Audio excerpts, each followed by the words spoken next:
and gentlemen, welcome back to Dreamhack Montreal. I am one of your hosts, Very Bad Man, or Very Dad Man as they know me now. And I'm here with the always magnificent Black Alert. So thanks for tuning in. We're about to hit top 8 Tekken any minute now, and we have a doozy for you. Some of the most exciting players in the history of esports are attending today. Very exciting. I'm looking at the bracket right now, and it looks like we've got JDCR coming up versus Spoodler in winner's side. We've got, and you know, that's going to be like classic JDCR. He's playing Dragunov these days. No more playing around. He's not messing around. He wants that money. You know, he's ready to take it to the next level. We got Spoodler, who I think if you've tuned in yesterday, is a awesome Master Raven player and a Montreal boy, so one of my guys. Shout out to Spoodler. Coming up next, we'll have Speed Kicks versus Alpha, and they're both Hwarang players.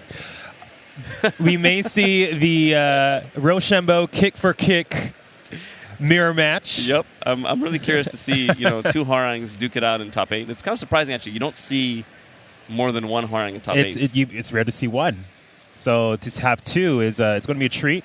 Hopefully we'll have some chants in the background saying Speed Kicks, pick Hwarang, and we'll get the mirror match we want. And then on loser side, we've got Nivek from Athens versus Kagari, who is an Ottawa player, and JH Max Ninja. I don't know where he's from. Not too sure, but... and he's versus Mindwolf, another local Montreal boy. So, and you just look at the characters variety here in our top 8. We have a Asuka player, we have a Lars player, another rarity in the top 8. We have also a Kazumi player who's pretty standard. Pretty standard now. You expect a Kazumi to be in top 8. Absolutely.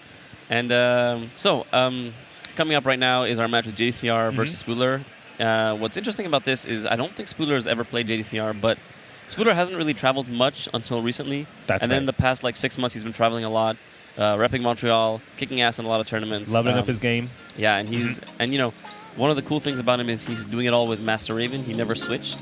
So he can play a Lee if he needs to, but he's a Master Raven player all the way. Character loyalty all the way.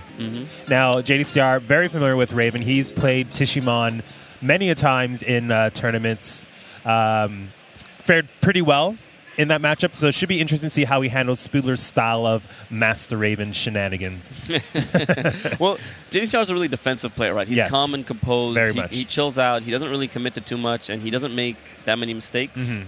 And so I'm curious to see if he's gonna, if he can handle Spoodler's level of shenanigans and normal play, right? Or if it throws him off. I don't think it'll throw him off. You know, this is more for me it's a test of where Spoodler is at in his gameplay. Absolutely. Right?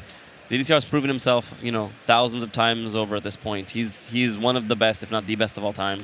So and Master Raven has a huge arsenal of moves that she can just keep throwing at you and keep you on your toes. So, you know, even if you are not the noted top Raven players in the world, you still have your own style that's unique that you can't be prepared for, right? So it should be interesting to see how JDCR adapts to Spoodler's style of Master Raven. And look, there we go. As predicted, I think they're locked in. I think they do. They are. JDCR going with the drag. The Dragunov. I'm hoping to hear some Heihachi chants or some... some Armor King chants in the background. Are you saying you're hoping he takes a character that is less good? Less good. No, I hope he sticks with Drag all the way. I love Dragunov, and I love the way he plays him. So, and I think he's very excited for the new patch updates for Dragunov. Give me more reasons to stick with him. Yeah, man, absolutely. And if you're not playing Dragunov yet, now's a good time to pick him up. He's about to get just a little bit better. Okay, here we go. First round, JDCR with the Dragunov, Spoodler with the Master Raven. Here we go. Let's get this top 8 started. Oh, man, I'm so excited. Very excited.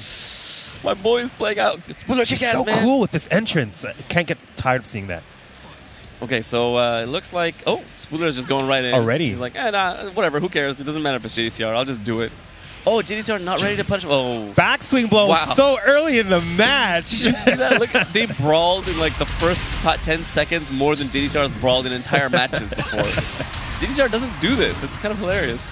Maybe he's getting a feel, to see how because Master Raven has a lot of evasive maneuvers, so maybe he's trying to figure out what, that's a beautiful combo. Reversing the direction, back to the wall. This it's not going to kill. It's going to bring him close. One more hit to do it. sometimes that last hit is hard to get on JDCR. JDCR right? still high defense. Oh, That so is nice. that is a scary move to deal with. Is she going to finish it? Is she not? Exactly, is she not? So nice job, Spooler. 1 round on the board. Looks like he's holding his own, man. Yep. The thing is, I think they roomed at the same place last night. They may have already played a couple of times. That's so. probably why they started out with a bang. Yeah. Nice duck on the down for 1-3, but couldn't launch in time. No punish. Oh. Heartbreaker. All right, 1 round apiece. Are they gonna? Yeah, they're respecting each other a little more now. It started to calm down. You know, they're like, okay, we can't mess around. You know, this guy's pretty good. Let's take it easy, folks. Oh, Spoodler trying to shenanigans. Okay, JDCR going back to what we know for high defense, blocking all the lows, ducking all the highs. Oh, he didn't Late launch. on the punish. Wow, just a tiny bit too slow. Nerves, maybe? Perhaps. Perhaps, or maybe just not warmed up. Oh, but He was but yawning punished just that one. before the match. That's true. That's true. And we did take him out for drinks last night, so you know. No, but he still got it. Like he pulled up the small punishes, and that's what mattered, right? Pulling the 1 lows. round ahead now. Black Hole. I just found out that was called Black Hole. Really? Didn't you play Master Raven? I did, and ironically, I had a team of Raven and Nina in Tekken Tech 2, and I called them Ebony and Ivory, and I didn't, because Ivory Cutter, I didn't make the connection that there was a move called Black Black Hole, Hole. which would have made more sense. But back to the match. Oh, okay. So JDCR just got a big launch. Wall carry. Is he Definitely going to well. kill? This is going to kill. Oh, he dug over the shoulder. It maybe because she's too small? Perhaps. Perhaps it's He knows too small for the something. shoulder. He knows something about that. So JDCR takes that first game. I don't want to say easily. No. But Definitely made some adjustments. yeah, quickly. It was Very quick. quick. Which is rare from him. It just, I guess Spoodler kind of dragged him into a brawl, and they just duked it out up close, which is Now, rare for Here's JDCR. my question. Which stage is he going to select? Is he going to... Oh, Dragon's Nest. Okay. Oh, He okay. always chooses Dragon's Nest. Why It's is the that? perfect wall carry for Raven. because before when the perfect range. Tekken 7 first came out, we all knew that before the cats got to play, that's where the ninjas jumped around on the Forbidden Realm. The Dragon's Nest is his favorite stage. Every time he loses, he goes to Dragon's Nest. He thinks it's the perfect range and the perfect spacing for her combos, and she doesn't drop them at the weird angles. I see. Okay. So, he's a fan. So whenever we play, if we, one of us loses back and forth, we switch between Jungle Outpost, which I love, and Dragon's Nest, which he loves.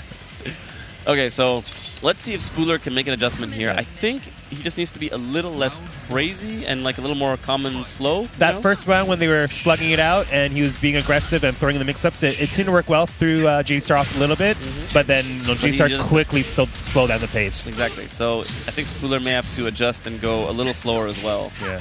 Or maybe turn it up a notch. Or maybe turn it up. Yeah. Let's see. I don't know. I'm not in top 8, so let's see what they come up with. Yeah. So, that wall's very close. I don't know about the stage anymore. No combo. He was too close for that combo. Oh, yeah. Great punish by JCR there. That's unfortunate. So it was, he had a chance there for a comeback, but there was just, the wall was just too close. All right, James are not even giving him a chance to start any pressure. He's staying back. Oh, Ducking. great block. Wow. Great block. The quicksand. You mean the break dance? The break dance. Wrong person sinking there. Oh man, okay, looks like Spooler's crumbling here. He hasn't pressed a button and just lost his entire life bar. That's it. One of the interesting things about this matchup is Master Raven doesn't have the best while standing punishment, so that down 2 is relatively safe unless he low parries it. Yep. From Dragunov. That's true. That's true. Okay, so Spooler looks like he's calming down, making some space. JDCR just chilling as usual. Great adjustment to the wall, now forcing JDCR back against the wall, and now really trying to keep it there. Great punish. That's the thing. Dragunov's shoulder is 12 frames, so it's like a great punish Super for almost fast. every low, man. There are very few lows that are minus 11. Oh, that could have been a launch. It looks like JCR's poking him that away. down 2 is just taking him down. It's got to do something here. Break Gets the dance. quicksand. What's he going to do next? Mix up. Going in. Little shenanigans. Are we going to see a rage drive? Yes, we are. Just a little far out. Oh, finished at that time. There's a whoa!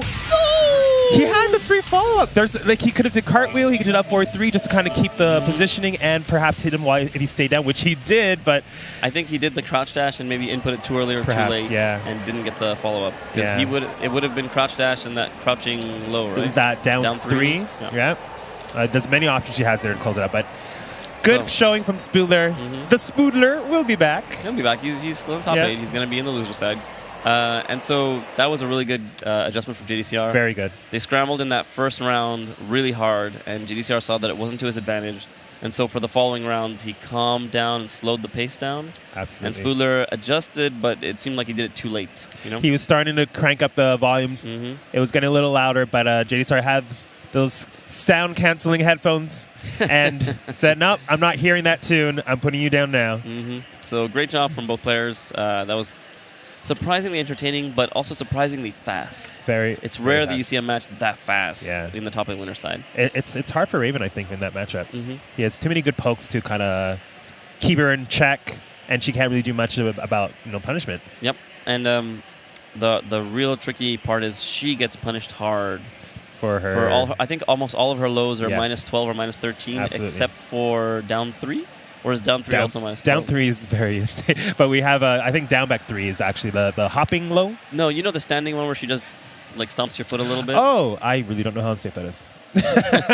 I'm pretty no sure one ever blocks it. So. Yeah, exactly. I'm pretty sure all of her lows are minus 12 or more, which means he gets a free shoulder punish. Yeah, she's usually between minus 11 to 14. Yeah. But up next, we have Speed Kicks going up against Alpha. And this is going to be hilarious because Speed Kicks plays Hwoarang. Well, they both play Hwoarang. Yes. But Speed Kicks plays a Hwoarang that is more, I want to say contained. He's very, very precise in the way he plays Hwoarang. It's not so free flow. It's very, very specific. He does the exact frame traps, the exact setups. They're always like very, very precise and careful. And Alpha is more like a free flow, aggressive Hwoarang, I was playing him a little bit about an hour ago, and he seemed to make some adjustments from yesterday. He's still has that free flow, but he's really looking for those counter hits. He has some beautiful counter hit setups. I'm hoping we're going to see a mirror match here, kind of see who's going to jock for the advantage. Mm-hmm. I think we're going to see it. Are we? Do you think Speedy is going to switch to Steve or Jin? He's been doing that lately. It might happen. I think he's switching to Steve. I think he wants to avoid it altogether. I don't. And Alpha shaking his head was hoping for. He was hoping for the mirror. He looks defeated before the match started. I think Alpha was like, I'm going to prove I'm the real Hwoarang. And then Speaking's like, I'm going to take Steve, bro. I don't care. I know Hwoarang. I know what his tough matchups are. I'm going to go straight for it. And avoiding the mirror match, going for what seems to be a counter pick what seems to be a counter pick to Alpha, right? The way he's reacting to the Steve pick, but hopefully he can shake it off, make the adjustments, and let's see how it goes. See what happens.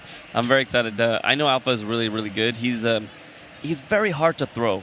He's got those young man reactions. He techs almost every throw. It's rare to see him eat one, and. I know Speaking as well is really good at tech and throws, Absolutely. so I'm curious to see these young men reactions. One thing definitely that we'll see from Alpha, that's different from Speaking's Hwoarang, is he does all the throws. Every throw that Hwoarang has, you forgot he had. Like he has a 2 throw. Yep. He has a shoulder judo throw. You forget about these things. He uses it. He uses every throw that he possibly has. But right now, nice duck. Didn't get much for it, though. Hwoarang does have the best wall standing punishment, though. So it looks like Alpha knows how to fight Steve. And just as I say that, he gets clipped by 2 quick things. But he knows the frame traps. And nice punish. I mean, they both seem to know the match. Oh, Ooh, wow. That was quick. Speaking just ate the grab? That's surprising. I thought he would know about it. I mean... Hey, everyone gets caught by it at some point. Great punish. That was minus 14. Minus 14, awesome. Absolutely. What is the name of that move? That little flutter kick. I don't know. Let's call it flutter kick. Flutter kick, okay. It's up forward, 3+4, I believe. Wow, he's going in with the mix-ups. Wow. Not letting... Double parry! Wow. It looks like he just... Wow, Speaking's life bar just evaporated. So you know that episode of The Simpsons where Lisa said, I'm going to start swinging my arms? And if you walk that's the match we're watching right now. And it looks like the kicks are winning. So is Speakix going to catch on to the way Alpha's playing? Yeah. So he knows the character. One of the things if you fight Steve is if you can keep him at arm's length, it's hard for him to get things started. He doesn't have any lows to open you up. Right. It's hard for him to hit a down forward 2 and back 1, which is, those are the scary moves. So and Alpha seems to be staying at that range. Yep. He doesn't look. He's not going. Oh, but Speakix finally caught onto the low. Is he gonna take him to the wall? Yeah. Get him closer there. Close enough for pressure, right? Let's see. He's keeping him out just at that range. He's not really. Oh. Right. And here we are. That's where Steve wants to be. It's the magic hour. Oh, no massage. No, he wanted to wake up. Yeah. Great job. And then, of course, catches him with the QCF1 which is a mid-safe wall splat. That's right. Super strong. Oh, Alpha went into that range, ate some damage, and now Speaking is going to run. Yeah, Speaking's now trying to, keep him guessing when he's going to come in, throw off his moves so that it whips, so that he can get in and get right into his face. Oh, tried to get him with the back one and did not reach. Okay. Oh, and Alpha. Oh, and now Alpha's in the lead again. Not ducking that high. It's kind of shocking. Yeah. And so Alpha is again with the lead. Wow. Oh, that could do it. That's it. That side turn, the combo. No, Are we going to see some blue sparks? Of course. And then some pressure? No. The parry. The whiff with the running too. Great side There step. we go. Alpha ate that 1-2-1-2 a lot. He did. Surprisingly, right? Surprisingly. It's funny because you can always block it and you can see the mid and the low. So I guess maybe, I don't think he thought it was a mix-up. I think he wanted to press back. Absolutely. He expected a 1-2-1. He didn't expect the fourth hit to come out. Because 1-2-1, I think transitions to Flicker. Flicker. I think. No, duck. And duck. Oh, he can do flicker as well? I think he can do both. Oh, he can do both. That's hilarious. I know we can do duck.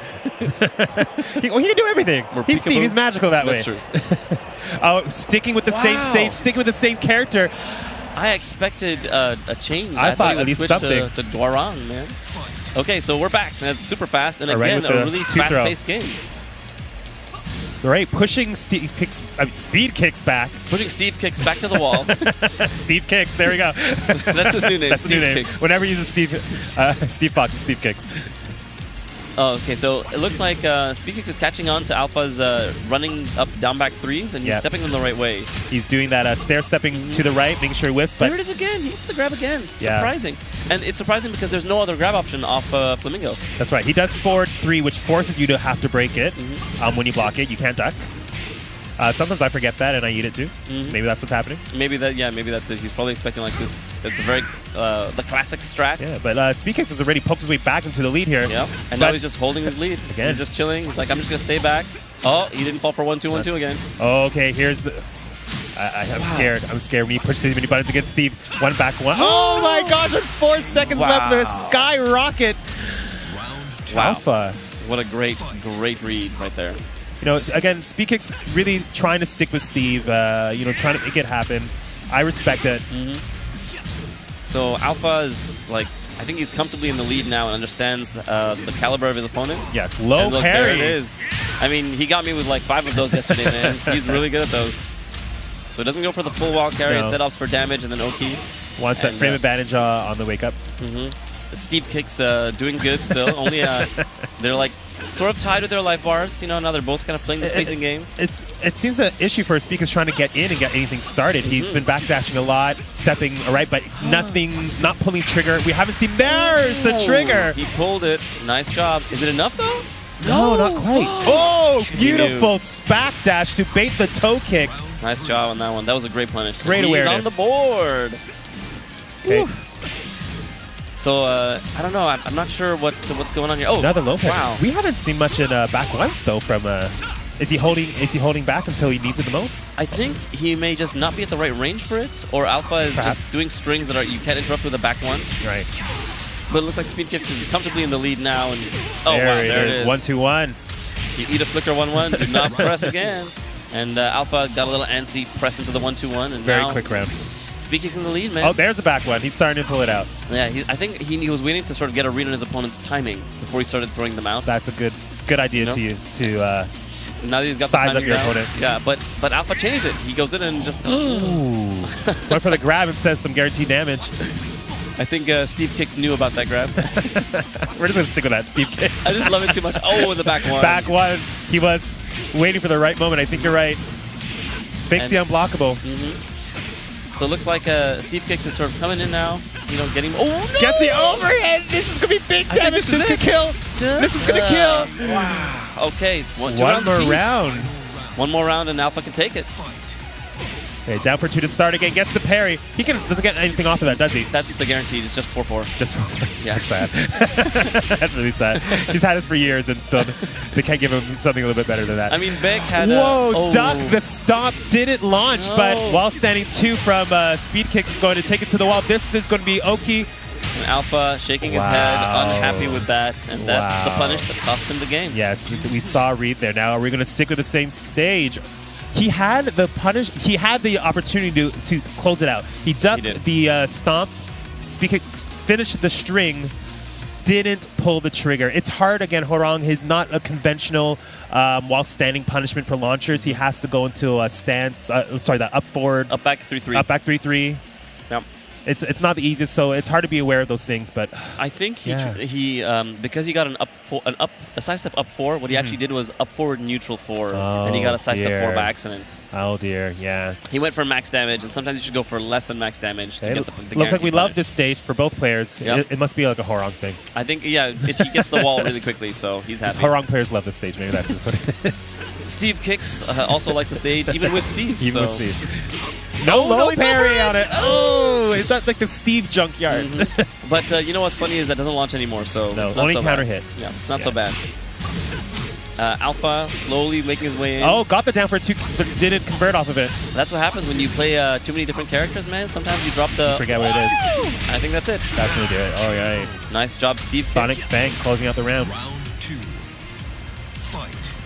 Oh, man. Okay, Back so one. start with the back one. We're seeing a lot more of the flickers. He definitely has an idea of when to use it now. I think he's feeling his timing better now. Yeah, more back one. He's willing to take it down for 2. We're seeing the counter hit moves are coming out. He's fishing for them. I think he's getting a read on his opponent now. Absolutely. And Alpha, smart, not pressing any buttons. He didn't need any of them on counter hits. No. Again? Oh, Junkyard Is that the again. back one? Yeah. Steve Yard. Down for 2. Steve Yard. Steve Well, Kicks, he's you got English. this. I don't know the equivalent of that is. The pub yard. Running 2, trying to pressure him, keep him on block. Well, he has the red stuff. Yeah. He has the juicy blue stuff. Yep. Oh, Kool-Aid lucky. denied. Mid or low? Mid. Smart. That was beautiful. Not Very, much very Steve smart. can do about that in that situation. Set the block, man. Yep. And now Alpha reverting to his lows that crushed high. Getting But he with didn't it. press. No He didn't low press, parry. so- He's getting away with it. But he didn't eat on counter hit, so That's it's not true. so bad. Oh, wow. Wasani 4-4. Okay, the mix was starting. Steve, There it is again. he stayed blocking that whole string. And then sometimes all it takes is one hit, man. It's Steve. Oh, 10 count denied.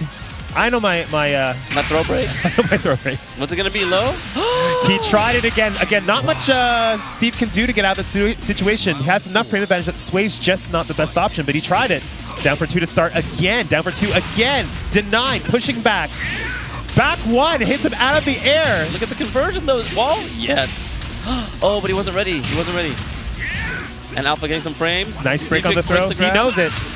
Oh. Skyrocket. He's got it is Speed again. Kicks ducking so much that he's willing to take interesting wall carry. This might do it, and that's going to close out the round. Nice job. Alpha takes it. Shoulda. And you can hear the crowd whooping Everyone in the background. is cheering, going nuts. Someone's running around in the background. I see signs. So And- we got a winners finals of JDCR from Korea, South Korea, versus Alpha from France/Montreal. Yes. He's from France, but he lives here with us now, so I Yeah. guess he's kind of one of ours. Yeah, look, we're the Western France. Yes, we are. It's true. It's true. We're the France in North America. The food's not quite as good, but it's better than everywhere We got else. poutine though. We got poutine. They may not like it. No, French people don't eat poutine. They don't. Fun fact, did you know that French toast is not actually something that comes from France? You're kidding me. They have something similar called pain perdu, which is more like a big muffin-y type thing. It's Okay. like a sweet bread, but not at all the same thing. So, we are checking out a little bit of a replay of what just happened, and so let's look at some of the key moments. So that was the safe wall splat and the comeback for Speed Kicks with the first round he got. Right. Then we end up with the perfect sidestep from Alpha, Beautiful where he, sidestep, yeah. the running 2 and he catches him. Speed Kicks responding and getting him with the blue stuff, and then the perfect bait. Boom! That was See how so he was beautiful. just He outside of the knew. range. He just was so aware. And so Speed Kicks, and look, Alpha was there. Wasn't happy about it. Not happy at all, shaking his head. Speed Kicks, of course, catching him with a sway and answering back. And then we This is got the closeout. our closeout last round where he catches him. Yeah. That's the first time he did that move. Absolutely. And the best part is he he was so happy with that. So, the first time the round leading up to it, he saw Speed Kicks, was just he stayed ducking. He just stayed ducking until like show me a reason to stand. And he did with a skyrocket. And he's like, okay, now I'm gonna go back to the low. I'll finish out with it. 2 Very good skyrockets. stuff. That was Absolutely. fantastic. So that was really impressive showing from Alpha. Great adjustment, great job. Yeah. It seemed like he was in control most of the match. even when he lost, he didn't seem like he lost because he was out of control. Sorry, he didn't seem that he lost because his opponent was in control. He seemed to have lost because maybe he overextended. Lost composure of what he wanted to do. So great job, great showing from Alpha. Up next, we have the homie Nivek from Athens versus Kagari from Ottawa. And this is going to be a Paul versus, I believe, Kazumi. Yeah, we're definitely going to see Kazumi. It's like Kazumi just came back. She went away, took a bit of a vacation. And now she's everywhere. She took a vacation, went to Pakistan, came back, says, you know what, guys? I'm refreshed. I'm refreshed. I'm still good. The Kazumi army. The Kazumi army coming full strength from Japan and Pakistan. Revived by Take and Arslan's amazing performance. Absolutely. So now we're seeing her resurging, but we'll see what happens season 3. Come Monday. We'll see. We'll see if she sticks around. He actually eliminated me from the tournament, Kagari. Oh, wow. Yeah. Okay. Yeah, it was a close match. And should be interesting to see what happens here. So these players are very different. We have Nivek, strong Paul player, willing to take a little bit more risk. We have Kagari, who's a Kazumi, not willing to take as much risk, which is typical of a Kazumi player. Yep. So it's going to be interesting to see who takes the advantage in the match and who can keep it. I feel like in this particular matchup, I know a lot of people don't believe this, but I believe Paul has a slight advantage in this matchup. I believe Paul has a slight advantage in every matchup, but that's just me. It's just because of his down 4-2 that goes under jabs, and he's got a lot of crushing moves, and he's got a lot of strong pokes at many ranges. I feel like he can play the brawl game with Kazumi quite well. Well, on the same note, Kazumi has a very good sidestep, very strong down forward 1, which can make it hard for Paul because Paul is still a bit linear with some of his moves, especially with that down forward 2. So, I'll start with the back 4. Kagari not pulling the trigger on his 1-1-2, even though it hit. Surprising. But, first second of a match, you're kind of nervous on stage. It's, no walls. I'm not... It's definitely in Paul's favor here. Yeah, he does a lot more damage without a wall. As you can see from one counter hit combo, that's 2/3 of a life bar. That's best scenario, but reverse arm bar! And with the hop kick, hard read, I'm going to just finish you off right now. It's like we were saying, Nivek likes to do those hard reads where he does hop kicks and shredders. Wow. And 4-3-4s. Yeah, he's just going in, just mauling. Okay, gets the whip punish. I think he's maybe not afraid of his opponent. He's saying, show me to be afraid or I'm just going to murder. Wow. It's unfortunate because, Kagari's getting him to whiff, but he's not whiff punishing. And you don't get much with Kazumi, but you still get some decent damage. And that's what if you're a Kazumi player, I'm expecting you to no punish. Down forward 1-2 could have done it right there. He didn't know the range. That's -14, but just too far. I think down forward 1 is the correct punish there. Down forward 1-2, absolutely would be the optimal punish. 1+2 probably would have whiffed at far range. It's one of those funny things about Paul is his shoulder is -14, but the range is odd. Are we going to break this? Armbar, knows how to get out of it. That's good. Okay, Needs to get something started. Ooh, what a great block. Yeah. I haven't seen one down forward 1. Surprising. Yeah. But I don't think he's been given the chance. He's been coming in and just been getting beat for pressing buttons. There's one. Okay, now he's trying to position and trying to bait him out with something. He's playing the slow Kazumi game. Yep. And let's see if it works. Reverse hop kicks. Nivek, that's not a mistake. That's on purpose. He likes to do that. That's an ad attack. That's a mode ad attack. Yeah, the up back threes. Right. Yeah. See, he's getting him to whiff, but he's just not getting the punch. Okay, spends the Tony the Tiger. Oh, nice job. So Nivek catches him on the way in, shuts him down. That was all Nivek. That was. He needs walls. I think we're going to definitely see a stage select, a stage change, but it's going to be enough. I'm wondering, that match just seemed like Nivek had all the right hard reads. So for every hit he'd throw a hop kick and do like half a life bar. Yeah, it could have been nerves, the first round nerves, Let's see if the guys adjust. Let's see if Kagari adjusts to Nivek. I'm curious to see. I can't get a read on what he's thinking if he's feeling lost, if he's just Did he choose the Violet System stage? What an odd choice. Does Kazumi have enough wall carry for this stage? She. I don't feel like maybe on a low parry. Yeah, I don't feel like she does have enough, but we'll see. Yeah, maybe something we don't. I'm shocked. But hey, you know what? Arslan, I think picks the stage when he uses Kazumi too. Oh, that's true. He did take the stage a lot versus Ni. Interesting. So then maybe Kazumi players know something we don't. Yeah. So, both players kind of taking their time, respecting each other a little bit. I like to see him just running with a down forward one. He's starting all his pressure with a run and jab, just trying to make sure he's there before he starts his mix-up. But, okay, no punish there. Could have punched a little bit harder, but it's okay. Down for 1-2. Gets the overhead. Now's your chance to go in. Really start... throw that tiger. Let's go. Okay. Eat some frosted flakes, brah. Oh, nice running 2. Yeah, I want to see that. That move has a really cool name. Can't remember what it's called. Oh, what a great grab. See, that down for 2 is whiffing. What can we do with that? Right? Looking for the magic 4. Breaks the right throw. Oh, good great. stuff. Gets the low. Down for 2. But, he's looking for that down for 2. He really wants to finish it off. And Nivek overcommitted just a little bit there, giving Kagari the opportunity to punish. I just want to see some down for 1 harassment. Yeah! Yeah! There we go. And that's the classic Kazumi. Down forward 1, low, and back 2 if you sidestep. Yeah. So this match right now, okay, so now he's trying to push. It looks like Kagari's really taking the lead. What a great punch to the knee. I thought she was still in the air, but it looked like she was still in the air. Oh, nice confirm on that back 1-2. Ran up back 1-2. On the wall, man. If you eat it, the Oh classic. my God, that's one of his favorite moves from Paul. You don't see it so much from Paul players anymore because he has the course to go forward 3, but that's the classic. That is the classic. And Nivek starting the game with sending him to outer space. Spirit bomb as I call it. Look at that great wall carry, man. Half-life already gone. Again, tracking move at the wall, trying to lock her in there. Down for 1, goes for the throw. We haven't seen much magic 4s either from Kazumi. It's surprising. Yeah. It seems like he's playing her a little bit too reserved. Too reserved, I agree. You know, I'd like to see a little bit more variety in the moves. Yeah, you got to set up a lot of pokes to see where they're going to attack. So now you know where to hold back, where to throw in the counter hits. And Nivek is not having any of that pressure. He just throws out the shoulder and gets out of dodge. Yeah.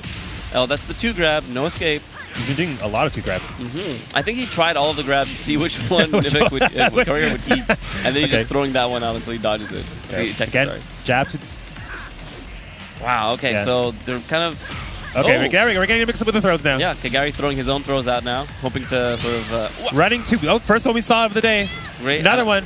It was almost like a perfect whiff punish, too. Great timing on it. Now, Nivek definitely going to be fishing for a down forward 2. Oh, there it is. This is not what you wanted. Happened against a Paul player where he has rage. What was this? Side combo. Oh, and the roll. Boom. Gets look at the damage. Okay. Oh, but I got something for your choice. No. It was in time. I don't know if that would have survived the hit. I think he got him right on time, man.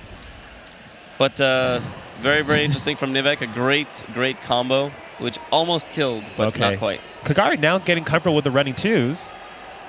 Yep. Trying to put some pressure from far. Nice duck on the down forward 1-1. Kagari not really pressing too many buttons, taking his time. I think he's got an understanding of how he wants to play this match, okay? Doesn't pull the trigger on the 1-1. Doesn't hit check that much with it. Yeah, just as one single one. I think he's just using the fear of the 1-1 more than the actual move. It's kind of strange. Yeah, could see another one. I think we... No! We got a low parry those. Oh, the texting! Please launch it! Oh my God! And, great job. Wow. Yeah, I don't think he felt, as he saw Kagari blocking it, he was like, I don't think I'm going to do the low. It's too dangerous. Good call from Nivek not I throwing love the low. seeing a good 10 string nowadays. You don't see them as much as you used to. Definitely not. Definitely not. I mean, the game has evolved. The game has evolved so much that most players know almost all the 10 strings. I remember back when people had 2 and 3 10 strings to characters, and it was still a legit strat. Even back up to Tekken 6, you'd see people like, yo, I'm a Marduk player. I'm going to do this 10 string real quick and see which one you know. Yeah, exactly. It's going to take off half your life. It's a free round, man. It's a free round. Like my buddy Far East Magic always says, not everyone's JDCR, bro. They don't know everything. No, you gotta use it. But we got here on the replay. Do we have a replay? No, sorry, we don't. We're getting set up for the next match. But you know what's funny is even JDCR isn't JDCR. Yeah. People assume he's a god. Did you practice for this 10 string? I don't think you did. Everyone does, man. I know I haven't. You could do it to me all day. I wouldn't know what to block. The funny thing for me is when new characters come out is usually when I like to abuse the 10 strings the most. Yeah. You know, new characters out, you don't know the 10 string. You haven't seen Marduk's 10 string. Yeah, you're teaching them the proper way to play Tekken. Yeah. So my favorite is always I take every time I take Yoshimitsu. Yoshimitsu is, let's just be honest, he's not very good in this version. No. Okay? He's better than before, but not great. But a lot of players, as a result, don't know him and aren't familiar with him. And so you can get away with throwing his unblockable 10 strings and getting some free damage very randomly. So next up we have Mind Wolf. Toby, a Montreal player. He's on the left, and we have JH Max Ninja on the right. That's right. Mind Wolf, Lars player. Again, rare to see that. We see more Asuka players in top 8s, which is what we're going to get here from Max Ninja, I'm pretty sure. But yeah, Lars player. I know the Lars army is very excited to see Lars in the top 8. Yeah, and they're excited to see Lars' buffs. He's finally getting the buffs. He's getting the buffs that he needs. I mean, I don't know if the ones he needs, but he's getting the buffs. It's the buffs that we want. It's the buffs that we want, exactly. It's not the buffs that we need or deserve. He's getting buffs, and it's kind of rad. I'm glad because, you know, the hashtag Buff Lars has been around for God knows how many years. Can we get... Every time I hear it, I shake my head. At first, it was a joke because Lars was broken, and then it was legit because Lars was whack. Yeah. So... You know, the Buff Lars army. I always say, no, sorry, Lars, for not going to like what I'm going to say. From the days of Tekken 6, being able to do whatever you want, whenever you want as a Lars player, to going to, I have to play solid. No. I can't. Why? Buff Lars, but no, he's still a good character. You just got to be really patient and poke heavy, which we're going to see from Mind Wolf here. Names are backwards, but we'll fix. No, they're not. I'm backwards. So, Max Ninja, first move, down 4-2, just throws it out and sees what happens. So why that's not? A complete combo. Oh, not a good punish, but it's okay. Yeah, Asuka not the best with the while standing punishment, so that's not too bad. But if she low parries, it doesn't matter. Wow. Mind Wolf does not take the throw, and that's the first round. First round. Max Ninja not trying to let anything get started from Lars. Once Lars gets to play his game, crushing the high with the sweep. So let's see. Mind Wolf got his damage. Is he going to stay back? Nope. He goes in and eats a hit. Ooh, now I'm sure that 4-4-3, that tracking launcher on counter. Nice sidestep on the unblockable. Wow. Goes in with the entry and drops the combo. No. Come on, man. Oh, cans. Opening a can of disappointment and despair. This is just a bunch of drops into one combo and death. That's the second time Max Ninja gets one hit into death. So is Mind Wolf going to pull himself together and get some composure going, or is he going to keep falling for the launchers? No, right. Gets the sidestep. What is it, sidestep 2? 1? I don't know the one. Asuka? No, Lars. Oh, I think it's sidestep 2. Sidestep 2. Again, I don't know if that move's getting nerfed. Is it getting nerfed in Season 3? There was a note about it. Falls differently. I don't know what that means. It's a system change. Oh, and that's it. Mind Wolf hesitated, was a bit afraid. It looks like he was nervous. Yeah, I don't think he didn't really do much that How game. much Asuka experience do you think he has? A lot. A lot? A lot. He knows the match inside out. I think he's just kind of nervous being on stage for the first time or the second time. That's true. He was a bit nervous yesterday as well when he played against Alpha. He just threw out the sweeps over and over again. I see. And I think he's like slowly pulling himself together. He's a bit nervous still. Great player. Mind Wolf is a great player. Yeah. One of our favorites in Montreal. He refuses to switch from Lars, despite the character's glaring weaknesses. He refuses to switch. Character loyalist. We're like, that's cool, man. You want to play him? You just gotta become solid. And it's a good thing because it has made him quite a solid player. He's got good defense, good low parries. I feel like this is his first time on a big stage. He's never been to a major before, so especially at Dreamhack, where we're inside a giant stadium with fans in the bleachers. If you guys can ever come to Dreamhack Montreal, definitely do your favor. Make that trip. It is an incredible experience. It really is. Beautiful venue. You know, the venue is gigantic. People are cool. And okay, so it looks like Mind Wolf chose this stage. I think so. Oh, for Lars, definitely. Lars, yes. He can definitely take you to wall to wall. Wall to wall and break the walls, and he can go into outer space. Oh, you didn't get to that last time. And I think he can do that from stance. Right? Oh, wow. That nice was job. an adjustment. First round, very quick first round, going to Mind Wolf. So it looks like Mind Wolf is getting his flow back. He knows that Asuka doesn't have really good crouch punishes. Oh, could have punched it harder, but still got something. As long as you get a punish, it's fine. Just don't drop it. You know? Especially in a tournament, just make sure you get a hit in, because every hit counts. Any damage is better than no damage, that's for sure. So Mind Wolf being a little more careful now, not going in as much. And of nice sidestep, got the arc blast, but she was still in the air. What a shame. It was the right punish. Oh, another arc blast. Again. Now he's just blocking, hanging out. Oh. Ooh. I do like the orbital, though. Oh, no, he drops it. He could have got a wall combo. Oh, wait, goes for the rage drive, spends it, pushes her to the wall, but ate the second hit of the string.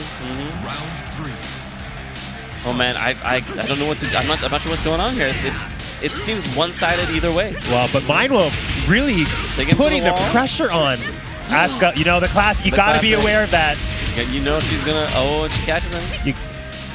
And that's his wow. whole life bar. That just turned around really fast again with the 3+4. Gets the rage drive. She's back turn though, but yo, that's the combo. He's got it. Woo.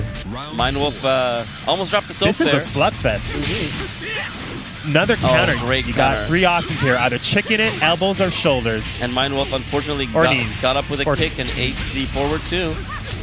But you know what? He's cool. He's just I'll do Gets it. another sweep. Okay, spacing it out. So Mind Wolf staying back. Nice. Doesn't want to eat a can-can. Starting to pressure with that elbow. I like it. Gets the throw. Great throw. A normal throw, too. Though. We got some red, juicy stuff here. No. I didn't expect that. I think he pressed it too early. Oh, but not the punish. Oh, my God. That was a great hesitation. Whoa.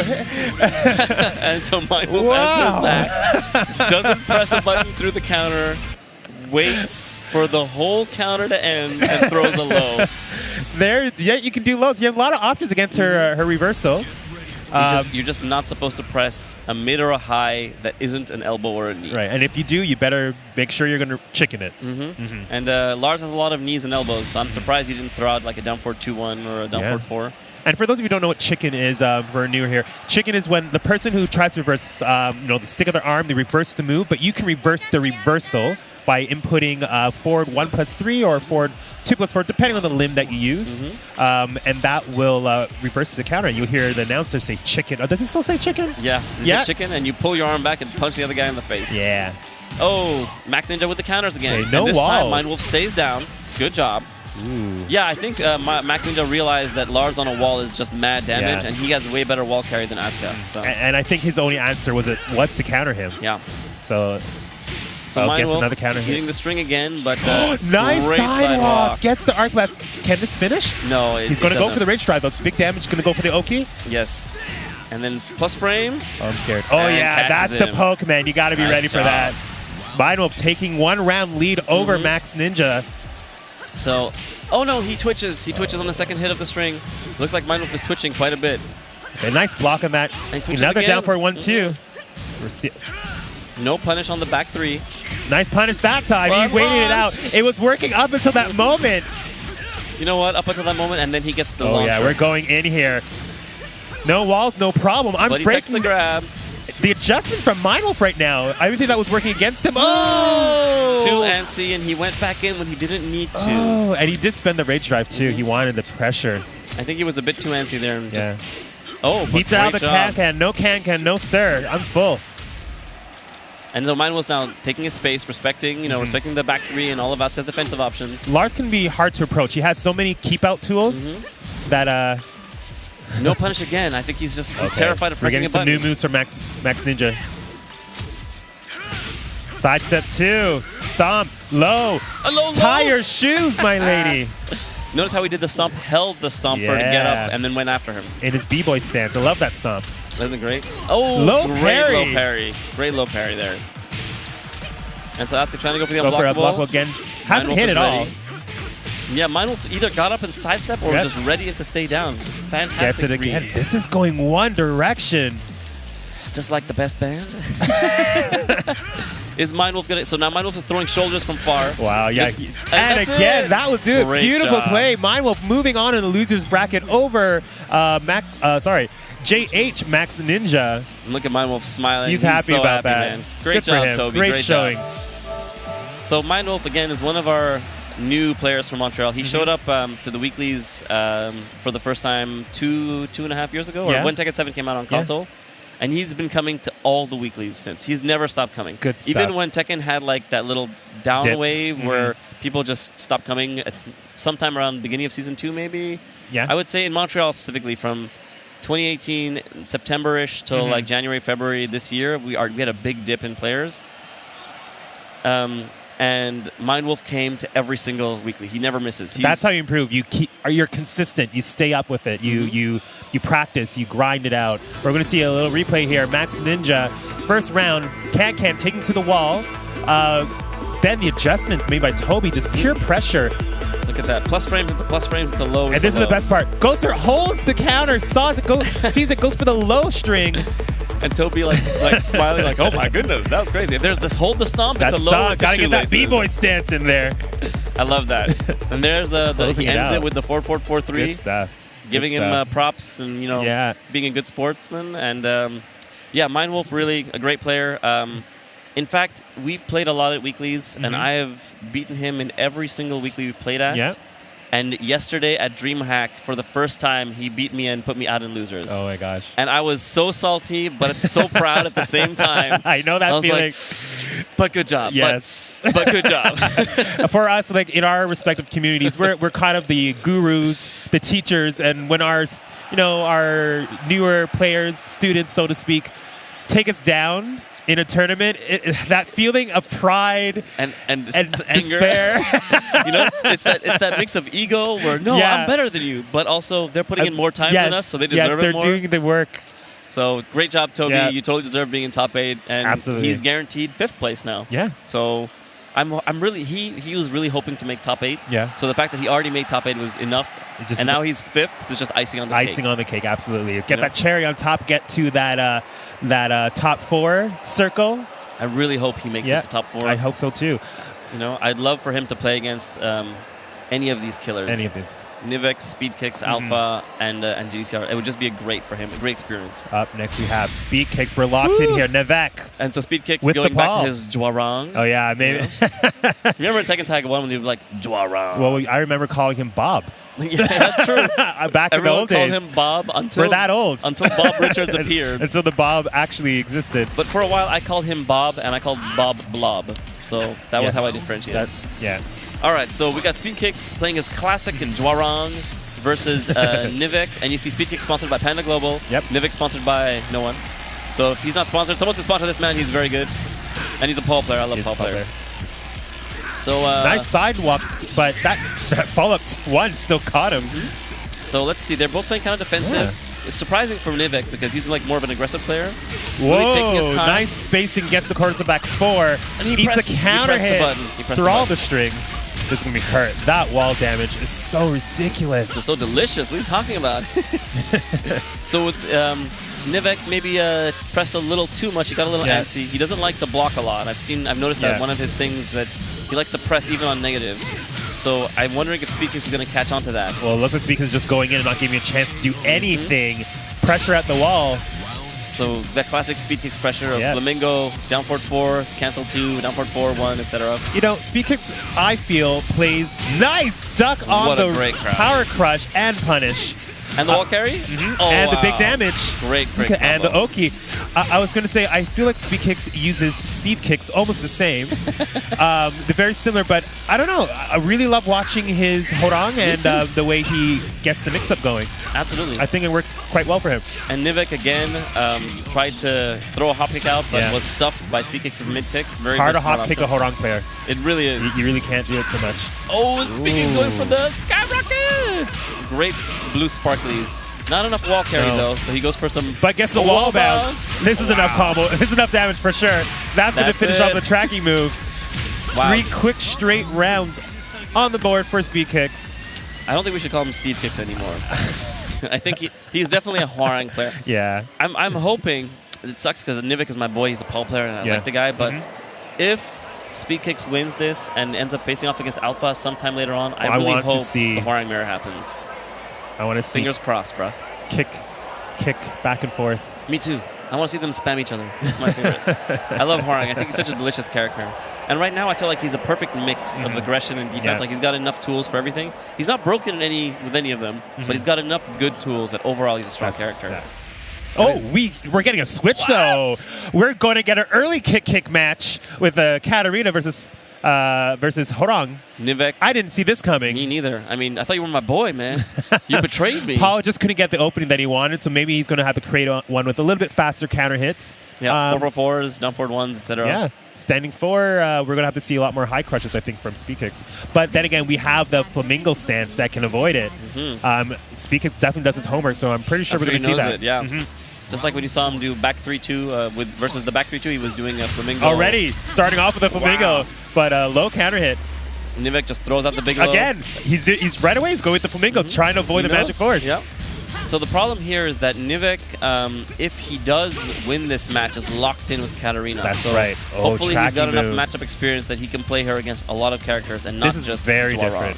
Very different gameplay Wow. from Nivek with the Katarina switch. And Speed Kick's not eating not escaping the grab. It looks like he's afraid to approach because he knows Katarina's so dangerous when you're on the way in. In that sense, he's kind of like Brian. You die when you go in. That's right. But once you're in, you're okay. But when you get in, that's the dangerous part. And not when you think of it, like when you wow, down forward 2, interrupt, taking to the wall, not gonna get much with this. But we're gonna get we're gonna see the rage drive. No, yes we are. Misses the low, still gets the frame advantage. And keeps them locked down. Great job. I was gonna say for a player like Nivek, having a Paul and a Katarina, which almost seems like he's more defensive with her, as he is with his Paul, which is not what you expect. Not at all. It's kind of expected a little bit more the opposite, but with the characters. But it's a good balance to have if you need to switch a character out. You can play Paul for aggression, and you can play Katarina for more defense. That's right. Because she just needs one hit and one combo. Are we going to see Magic for it? No, we're going to see a little. No, he was waiting. I think he knew not to press into the Flamingo. Oh, backslash. Great conversion. Oh. And he's trying to get some pressure that's in. minus 13. She can definitely do lots of damage with that. That's it. I think this Katarina pick may have been a mistake. It started off low, though. It's not over yet. Let's see if Nivek can adjust like 2 rounds down and not let it get to him. Oh, no. This is going to hurt a lot. Great conversion. And now back turn for the setup. Pressure. It's kind of, when you think about it, from Tekken 6 and Tag, that back turn setup, it's actually nerfed because he used to get a whole string and then the mix-up for the death combo. Not anymore. Not anymore. Now he's just down 3-4-2. Yeah, getting guaranteed damage, but it's going to end quicker. Yep. Nivek's still in this. So Nivek, he just needs one hit. He's trying. He almost, right if he pulled that trigger there, he would have got the launch. Yeah, but it was too dangerous. If he had done it and it was blocked, he was dead. Yeah, definitely. Oh, gets the Magic 4. First one we saw. This should be enough to kill, actually. To the wall? Yep. It's enough. He killed him. Kick. And Nivek is back on the board. I was so heartbroken when they took that away from Leo, but they gave it to Katarina, but now no one has it. That's true. If you can't share, no one gets to have it. And so Nivek back on the board with Michael Murray. Email Michael Murray. You can't play nicely, no one's going to get a use. Is it okay? Now, here it is again. Carry. Oh, the wall was too close. And so Speed Kick's getting the perfect punish into a mix-up afterwards. Wow. Let's see. No! He ducked and stood right back up into it. Goes for the Oki. This is not looking good. Oh, great job from good. Speed Kicks, and Nivek is eliminated. Speed Kicks moving on through the loser bracket. We're going to see Speed Kicks versus Mind Wolf. That was a really great play by Speed Kicks at the end. He threw the down back 4, and he was like, just in case it gets blocked. Yeah. Tick, tick. Yeah. You know, the Flamingo forward 4-4. And if you try to do a while standing move too early, you eat them. So in fact, the proper response is to hold that crouch. Yeah. Either let them whiff and do, or just stay down and do a low. Or a quicker mid. Quicker mid. You want the damage. Where you're down that much in life, you want the launch. Damage. Yeah. And Speed Kicks knew, and he killed him for it. So great read by Speed Kicks there. Very smart play. That Katarina pick, I would say it would have worked if he had been more ready. Because like it seemed like he needed 2 rounds to adjust to playing Katarina versus Swarang. Yeah. And once he got his bearings in the 3rd round, he was back in, but by then it was kind of too late. It looked like he, and Speed Kicks read it, that once the Flamingo mix-up started in his face, he didn't know what to do. He was just frozen. Yep. He wasn't sidestepping. He wasn't backdashing to kind of relieve a bit of the low hit pressure.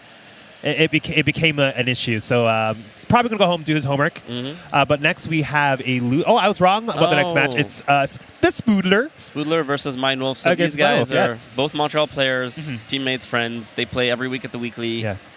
Usually Spoodler gets the better of him. And Spoodler is, one of our best. So I'm kind of curious to see what'll happen. Maybe the main stage may give Mind Wolf a power-up. Maybe his win against JH Max Ninja. I think it has been giving a bit of a boost. The major bump he's getting on all his gameplay.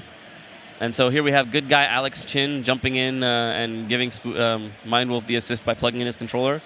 Alex Chin is our bracket runner for this tournament. So shout outs to Alex Chin, aka MTL Spider. Doing a great job. Thanks for doing a great job, man. Yesterday and today ran super smooth. We had a great time. We had enough setups for casuals, enough setups for games. Shout outs to Jabali for helping bring FGC homies Dreamhack to Montreal. Shout out to Dreamhack Montreal for being such a great tournament.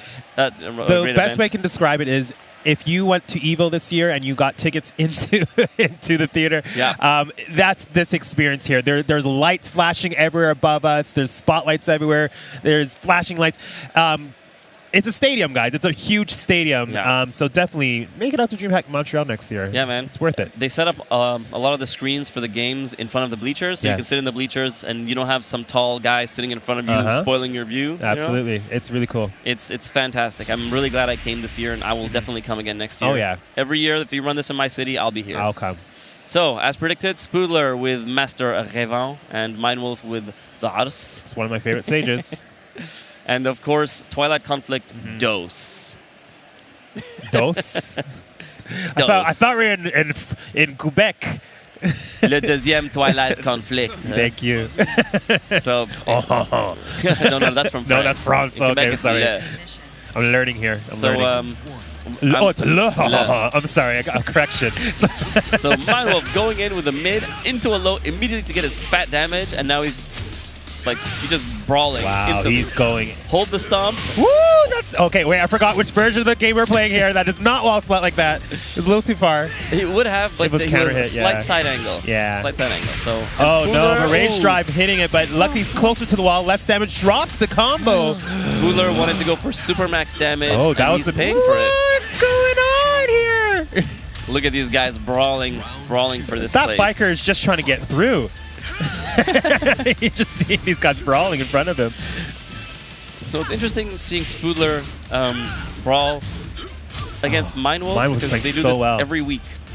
And No so break on the one throw. I'm wondering if Mindwolf has been doing his homework on his friend slash teammate. Oh, that could have been a launch, but still. still, again, any damage, better than no damage. And with Lars, he can keep you out. And need counter. So block the black hole, but no punish, but he blocked it. That's what's important. Blocking back holes is important. I agree. Ooh, good job, Mindwolf. Good job, Mindwolf. That's 2 quick rounds. Yeah. This from the man who. And now the side step 2. There it is again. Bad boy stance stomp. Bad boy stance. Bad boy stance. The Mindwolf stance now. Has Spoodler done his homework? Because the way Mindwolf is playing right now, so much confidence, going in, mixing it up so well. Oh, just going for it. Come on! Tries to get out of danger here. Oh no! But the killer bee could have finished off. He still gets the range shot, and that will finish it off. And look at Mindwolf. Wow! I got this, bro. I got this. At first, I thought he dropped the combo, but he picked her right back up, went into the range drive. Now watch Dragon's Nest. Dragon's Nest. And what's interesting here, see, as predicted, what's interesting here is I think maybe Spoodler may have walked in a little bit overconfident because he's played against Mindwolf so much. Whereas Mindwolf, as the underdog, came in like, okay, I got to be really careful. He's ready. And be ready. Yeah. And so let's see if Spoodler makes the mental adjustment and gets what back I'm in liking the game. is, Mindwolf will get the low hit, interrupt, and then right away it's, am I going to do tire shoe, or am I going to do the while standing move for you to block? And I think that's throwing off Spoodler because you expect to tie the shoe. He was doing it so much earlier in all his other matches. And he just did the while standing 2 back at the entry every single time. Every time. I forget if it's dark entry or silent entry or low entry or spicy entry. I forget. It's a spicy entry every single time. Oh, against this match, it's dark hole entry. Here we go. So Spoodler, a little more careful now, not like going as crazy as he was before, being more defensive, poking slow. Getting out with that 8-frame jab. He's, I think he's respecting his opponent a bit more, which is good. That's a good adjustment. Nice. That could have been a huge whip punish, though, with the orbital. And Mindwolf, realizing his opponent is giving him more space. Range drive early, gets the unblockable. Is he going to drop the combo, though? But doesn't matter. Great job. That's so good. You're at 0 after that low mid. Yeah. So, and Spoodler knew, but Mindwolf knew too. Yeah, and so he threw out the Master jab. Raven has a good range drive, but not the best. Easy interrupted with a lot of moves. Arc Blast, speaking of interrupts.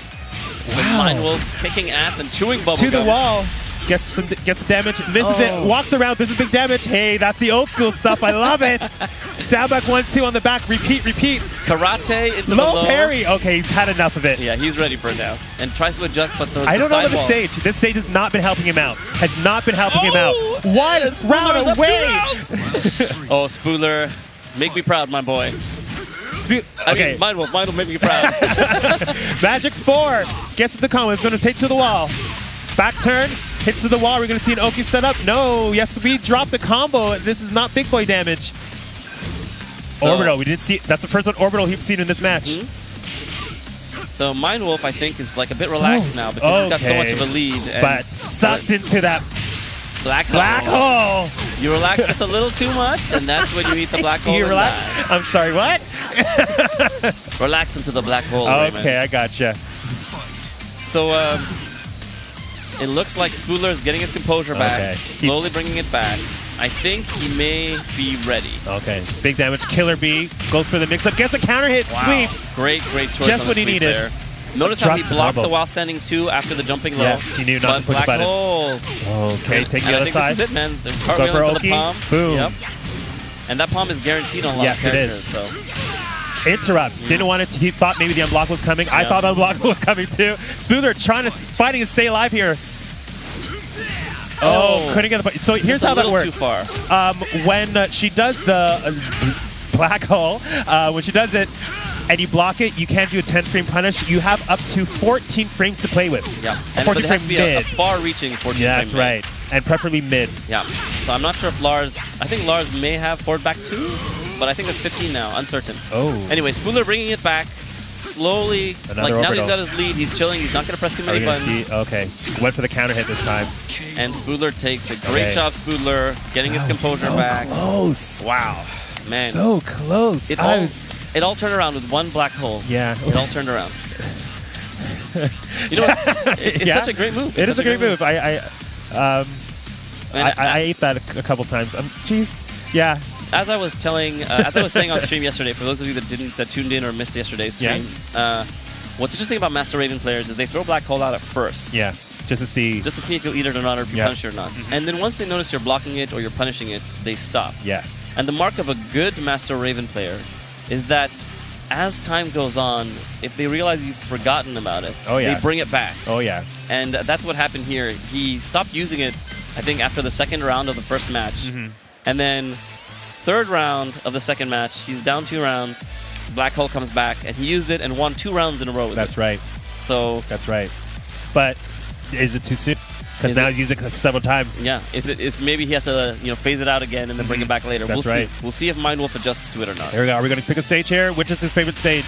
Of course. Of course. Geese Howard Estate. Lars gets all the walls, but all the so wall breaks. does Master Raven. That's true. Yeah. That's true.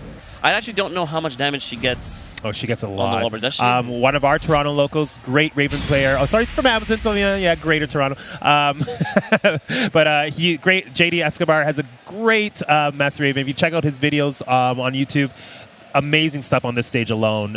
Wow. Okay. Yeah, he has something for everything. Great.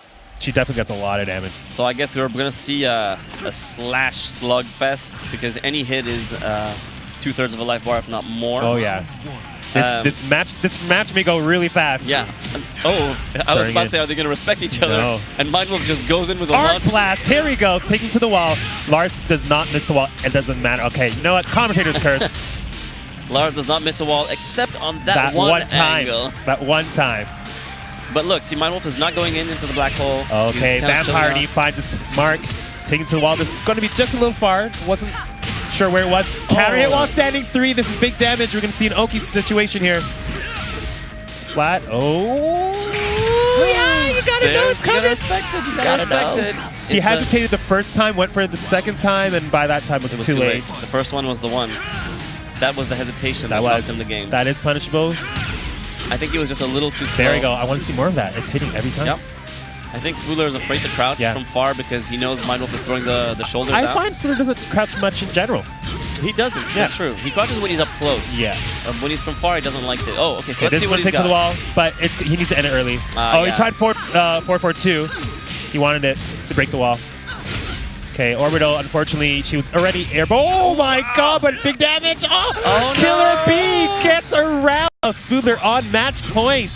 Bringing it back after being 1 round away from being These were close rounds. Each one blocks it, doesn't get the wall standing one, unfortunately, but gets the Mind Wolf The B-Boy B-Boy. stance. Again, he's been holding back on that too. You forgot about it. He does the high 'cause he's not punishable. Okay, now that move, that phasing out. Oh, just a little too slow. Here. What a Oh great my punish, gosh, though. these ninjas, they're just hopping and choreographing these amazing feats.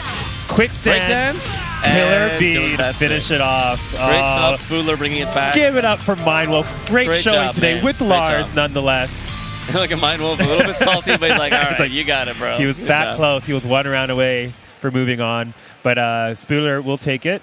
Moving on, he will be fighting Speed Kicks, I believe.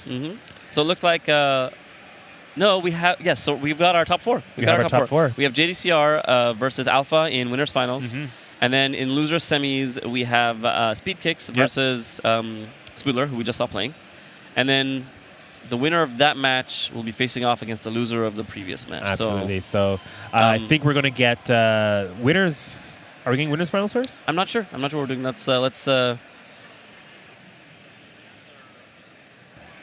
Let's get some information from the team, and we'll let you know what's about to happen. Okay. Either way, it's going to be exciting. I mean, Losers first. Okay. so losers. We've just got word. Okay, we just got word that losers is coming up, which Yeah. means we're going to be seeing. waiting on Speed Kicks to make his arrival. We're Oh, gonna- wait. Wait. We're going to be seeing the rematch. We're going to be seeing the rematch. This So, happened earlier? I no, missed it? Electric Clash 2 months ago. Oh. Spoodler played against Speed Kicks. That's right. And put him in losers. That's right. And so I'm wondering. Oh, and let's get the recap. Let's get a real recap quick. first. This is where he hit him out of the air. This was the second match, I believe. Yeah, and converted on the combo perfectly. Oh, this was the second match. This is so now Mind Wolf is So up 2 close. rounds. He's doing it, Yeah. and then Spoodler There's that one mistake. brings it back Yeah. with the rage drive over the low. Yeah, and he knew it. He hesitated, and that cost him there. And I think it caused him to crumble. And this is just unfortunate right Heartbreaking. here. This is but you know what though? With Master Raven, she's always doing that, It's jumping true. over people when she has no business doing it. But that's what ninjas do. They find they find themselves in places that you can't expect them to be in. Yep. So it looks like we are going to get the players all set up for top 4. Yeah. And we're going to take a. So as you can see, we have JDCR versus Spoodler in JDCR versus Alpha. in the winners finals. We have Speed Kicks versus Spoodler in losers. And what's interesting here is, like I said, Speed Kicks and Spoodler played at Electric Clash, I think, 2 months ago, and Spoodler put him in losers. Back in June. Yeah. Yeah. And I believe it was like 2-0, so it was quite fast. Yeah. And so I'm pretty sure Speed Kicks went and labbed the match after. So I'm wondering if he labbed and checked what his mistakes were, and I'm hoping he's ready for this rematch. to make it an intense match. And well, all right, so we will be back with losers after a quick break. So don't go anywhere. Stay tuned for the best match ever. Guys, to Dreamhack Montreal 2019. I hope you're enjoying us. Hello. Enjoying the top 8 we have. We're up to our top 4. We're actually going to go into our winners finals with JDCR versus Alpha. Francis Montreal is his very own Alpha.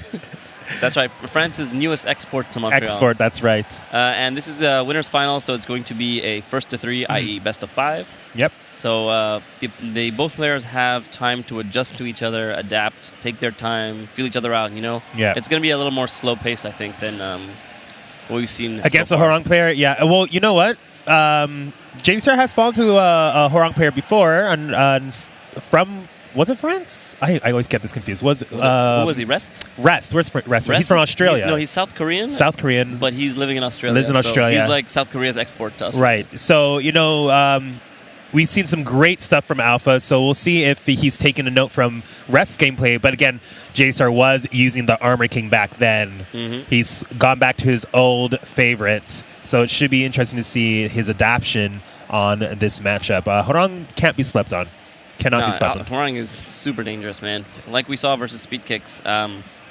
He just threw strings out and pressured him, and eventually Speed Kicks crouched, and then Skyrocket. Skyrocket for 3/4 of a life bar. So You can't mess around. You got to be really careful against Montreal. Against an Australia. Against Australia. Yeah, Against they're Bahrain. dangerous. They know how to survive through the dingos and everything. Yeah, You know? you got to be careful with them. So, but it's JDCR, right? He knows the game inside out. Yeah. He's been traveling to every tournament for the past 4 years. For Tekken 7, and then if you count the other games since like 2010, 2011, so he's really ready. He's ready, but And I don't know how much Alpha has experience against Dragunov or against JDCR. I don't know if he's played him before. I'd hope he would have got some matches in to kind of, shake off some of the nerves. I wouldn't want to wait till like, okay, what if I meet him in tournament? No, you got to shake off the nerves, feel how you are against him, and then when it really matters, do Get your in there, best. yeah. So let's see what happens. I'm curious to see how they do JDCR. As always, unflappable, no expression. It's like, all right, let's do this. Okay, here we go. Alpha meditating, deep Locked breaths. Let's go, bro. So Alpha Hwarang versus JDCR drag on Duomo di Sirio. Wall break.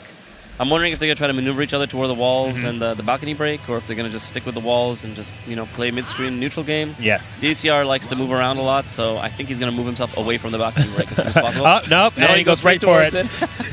You know what? He's not thinking about the stage. He's thinking about where's the weak side against Hwarang at the beginning, and that is the right. You can go right, absolutely. So testing the waters, bar fight. 5 seconds, 10 seconds in, and we're ready. Whoa, that was a quick round. Wow. That was a quick round. Test the waters with the bar fight, runs to block the low and launches. So cheap. Against that's right to start. That's just a good way to win a round, man. Or so quick with it. You know what? That's the thing about Flamingo stances in any game, really. Like, you know when they're going to cancel, you strike through it, right? If they're not going to cancel, you wait it out, and you really have to make those reads. And JVC are definitely making the right reads on those. He seems to be crouching in all the right spots. Absolutely. And he's not overcommitting. Notice he's not punching with a launcher. No. He's crouching and punching with a wall standing Pushes him to the wall, takes him off the wall, trying to reach to another wall. Wow. That's where you Great wall living carry. on the wall. Down 1 to finish that round. Safe mid plus frames for extra pressure after. Just nice choice. Nice choose, as the Japanese say. Oh, wow. Oh, Mitsu, you can't attack that. No, Sri. An unblockable shenanigan. No, Sri, former Bob. You cannot attack that. And wow, JDCR turning it up, man. Yeah. Way more aggressive than I thought he'd be. And again, with the perfect punish. Yeah. Well, he's noticed that he doesn't have to hold back, so I don't think we're going to see any staggering from JDCR. Wow. Just slight crouches. Mini micro crouches over and over again. And every high that he crouches or every low that he blocks, he went for a while standing 1-3 punish. Every time. Right. It's fast punish. And knocks down.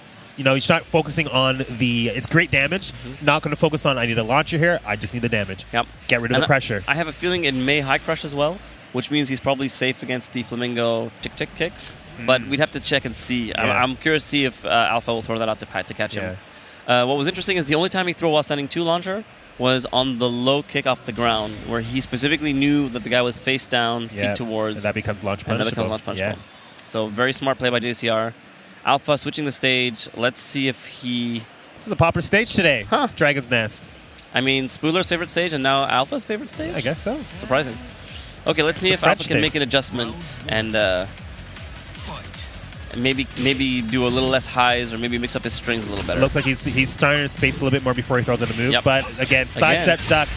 JDCR, and you know what? It's a good strategy because, unless you're a Hwarang player who's not going to start with the down 3 for your mix-up, or 1-2 for your mix-up, there's really no reason for me not to sidestep duck. So JDCR, again, in full control right here. Alpha going for the skyrocket. Not working out for him. Low parry. Great low parry. It's going to be big damage. It's going to take to the wall. And the wall. No, not the right wall carry, actually. Wow, a JDCR accidental jump, which works in his favor. Accidental. I'm JDCR. There was no accidents here. I planned that jump. See, like I said, if you're going to start your pressure with 1-2 and down 3, I'm going to sidestep duck, and right away, he saw it, and right away, interrupted with while standing 1. Immediately interrupted. Yeah. It was just a great interrupt. Spotting it. So JDCR is really just being careful, throwing while standing 1s, not committing too much. Again, there again, not letting him start that pressure game with it. Man, it's good to see old JDCR back. Yes. I was really sad watching him play Armor King, knowing what a beast he is. Yes. So JDCR in complete control. 3 straight rounds, and now 2 rounds up, so 5 straight rounds. Already, you're at the wall. And just throwing running Reverse. twos. Oh, if you're going to sidestep, you got to. Oh, yeah. That's unfortunate. Could have been big damage there. Down for 2. Knows that you can't step it that way. Keeps him at the wall. He knew he was going to step. Threw it out to catch him just in case, and he was right. And that's 6 straight rounds. JDCR. One more round. Unflappable. No Maybe the expression, stage didn't work out. as per the use. Just, oh, hey, what's up? You know, I'm just here to play some Tekken. No big deal. Hey. Hi, what you doing, bro? You want to play? Yeah. So get some poutine after? yeah, exactly. And Alpha kind of sitting there thinking about what he did wrong. I think he needs to do a little more tracking moves and a lot more mids. A lot more mids for sure, because again, he's backdashing, ducking. He knows you want to start your pressure game with your 1-2 Flamingo and your down 3-4 Flamingo, but everything gets crouched. Yeah, there's a weakness, a glaring weakness that he's exploiting. And he seemed to block the skyrockets, so I'm not sure which mid. Testing all the strings on him. Knows that he wants to attack and sidestep at, well, for JDSR, predictable times. Trying to see Alpha's knowledge. Okay, and again, sidewalks with big damage. Great What choice. is this? Great choice. He just did 3 pokes in a row, knowing that Alpha would try to turn around. And was unable to. Okay, there's a mid. So Alpha is, I think, just being a little more careful now. There's a bigger mid. Again, stepping left and crouching. That's right. Okay, there's mid. Okay, we're seeing a lot more mids now. He's not. It looks like he's realized his mistakes and starting to get some hits in here. Again, sidewalk from JDCR, not letting hit all those big moves. They're just not connecting. Down 2. JDCR is just putting on a clinic here, man. Ooh, down 2, running 2. He knows that he has this. He doesn't even care. Yeah. I think at this point he's so relaxed, like it doesn't matter what Alpha does, he's kind of ready for it. Just all the pressure, and then strings. Show me you know how to get out of it. I'll stop. You know? Oh, well, again, there it is, while standing. And then a sidewalk. Oh, wow. This is 8 rounds. This is like a master class on how to fight Horong. And Alpha's no slouch. He's a strong player. But look at that. Look at that, just the perfect side He just knows when. Just great job getting Alpha to commit to things and killing him for it. In fact, I don't think JDCR even tried to push. There we go. We're getting some all mids now. That sidestep was a good way to open him up there, but and JDCR just walks out of the wall and puts Alpha on the wall instead. Alpha not sure how to get out of this right now. Kind of thinking through. Just starts slowly stepping. That may be the only way, but fights his way out. Not side. He doesn't. He's frozen. There we go. Gets out. JDCR starts to try to launch that. Couldn't get it. Just a bit too slow, and Alpha was kind of ready for it. Looking like we're going to see some blue stuff soon. I think so. Oh, okay. There's a chance. Conversion, and Alpha gets on the board. That was 8 rounds straight. Woo. Whoa. Man, good thing he had 3 Is there a name matches. for 9 rounds straight? I don't know. Big no round brown? And never round brown? You know what I mean? And look, Alpha starting well. All right, so you know what? Alpha may have gotten his adjustment. He adjusted. He's got his groove goes for the back. power crush. Breaks the throw, reverses it, just what he wanted.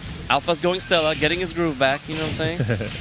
Oh, but JDCR is catching on, and now he's putting up the aggression. Okay, nice low parry. Takes to the wall. Big damage here. Is this going to get... No, it won't be enough, but he's going to get one mix-up here.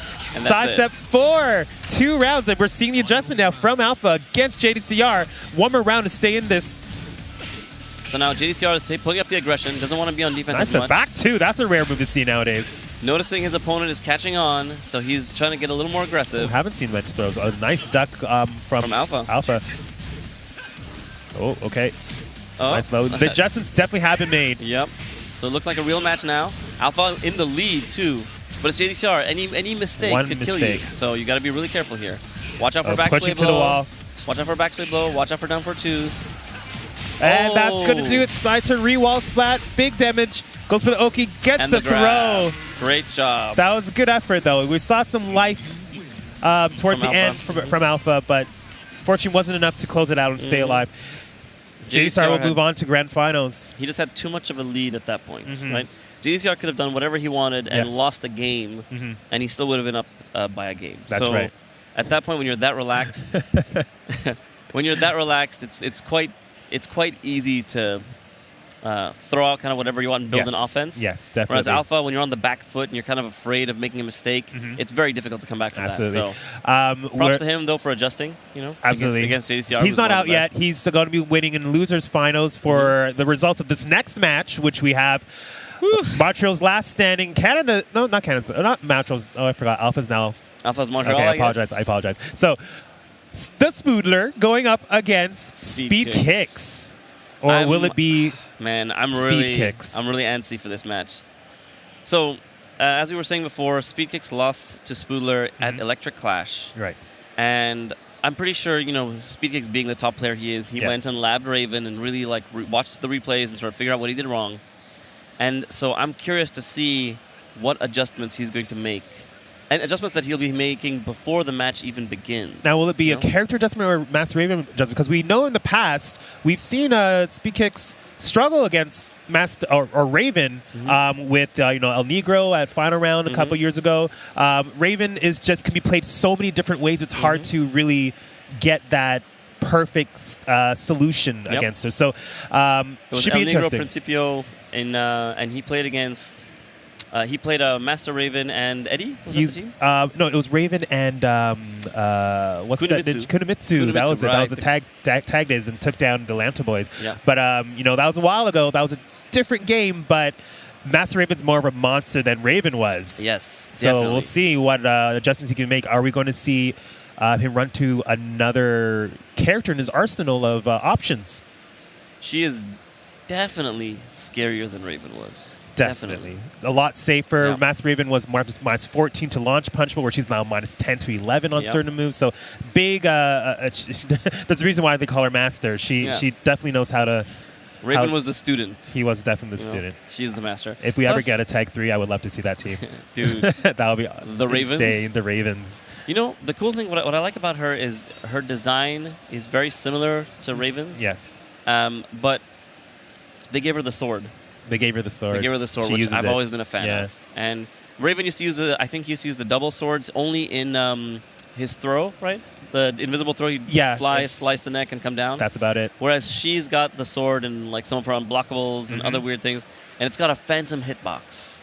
So if you ever do the down forward 4-4 into the swirly unblockable, she'll be here and you're here, and she lands she'll come down like this, but she'll still hit you because her sword hitbox is right here. Yeah. It's magical, man. Very magical. It's one of the funny things I love about her. I think we're still getting adjusted here with the players. But it's going to be interesting who Speed Kicks decides to pick in this matchup. Is he going to stick to Horong, which didn't work so well for him last time these two met? Yep. And will he pick Steve, which he's been working with a lot lately? But Steve is not such a good match. In my opinion, I think Master Raven can handle Steve quite well. She has a lot of moves that go under flicker. She has a great sidestep and backdash, so it makes it hard for flicker and down for two to hit, which are the key tools for Steve, right? So I don't know. She's constantly in a crouch. So back one, odds of it hitting are not that good. Yeah, she's going to go right underneath it. She has a lot of moves to blow it up. He does have a Jin. He does have that a would Jin. be a good pick. I think Jin is a good pick for Master Raven. I agree. So I'm curious to see seeing as he knows Spoodler is a Master Raven player, if he will take Jin for this match. Yeah. I mean, Steve didn't work out for him earlier, but, well, Steve saved him. Steve saved him one match. But also he lost. So I'm curious. I'm curious to see if he'd switch to Jin. Yeah. I'm surprised he's using Steve lately because his team has traditionally always been Jin Hwarang or Hwarang Jin in the tag days. And he was great Jin player. Great Jin player. And great Hwarang player, obviously. Yep. So I'm surprised to see the Steve pick. But I guess, with the Kazumi army coming out and the he has a Kazumi army, too. He does have a Kazumi too, actually. So maybe should be. That would we just don't know with the Switch Nation. It's hard to figure out. But who they're going to lock in. That's kind of in the nature of the new game, right? Tekken 7.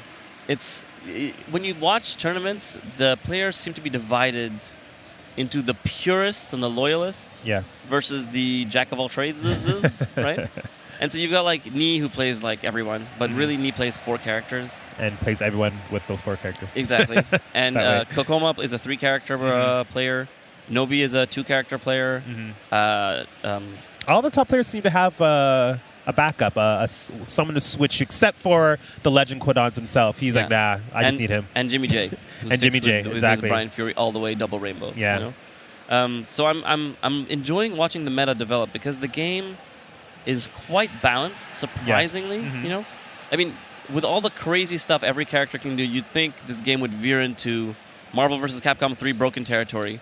But which made sense I'm in not Marvel. against it. You know, I'm not against it. And it made sense in Marvel vs. Yeah. Capcom 3 because there was so many different ways to play with the brokenness. It Yes. made it make sense. It made it fun. Right? Yeah, it made it definitely fun. Yeah. So with Tekken, with all the broken stuff a lot of characters can do, you'd expect it to veer in that crazy territory, but it's not. Yeah.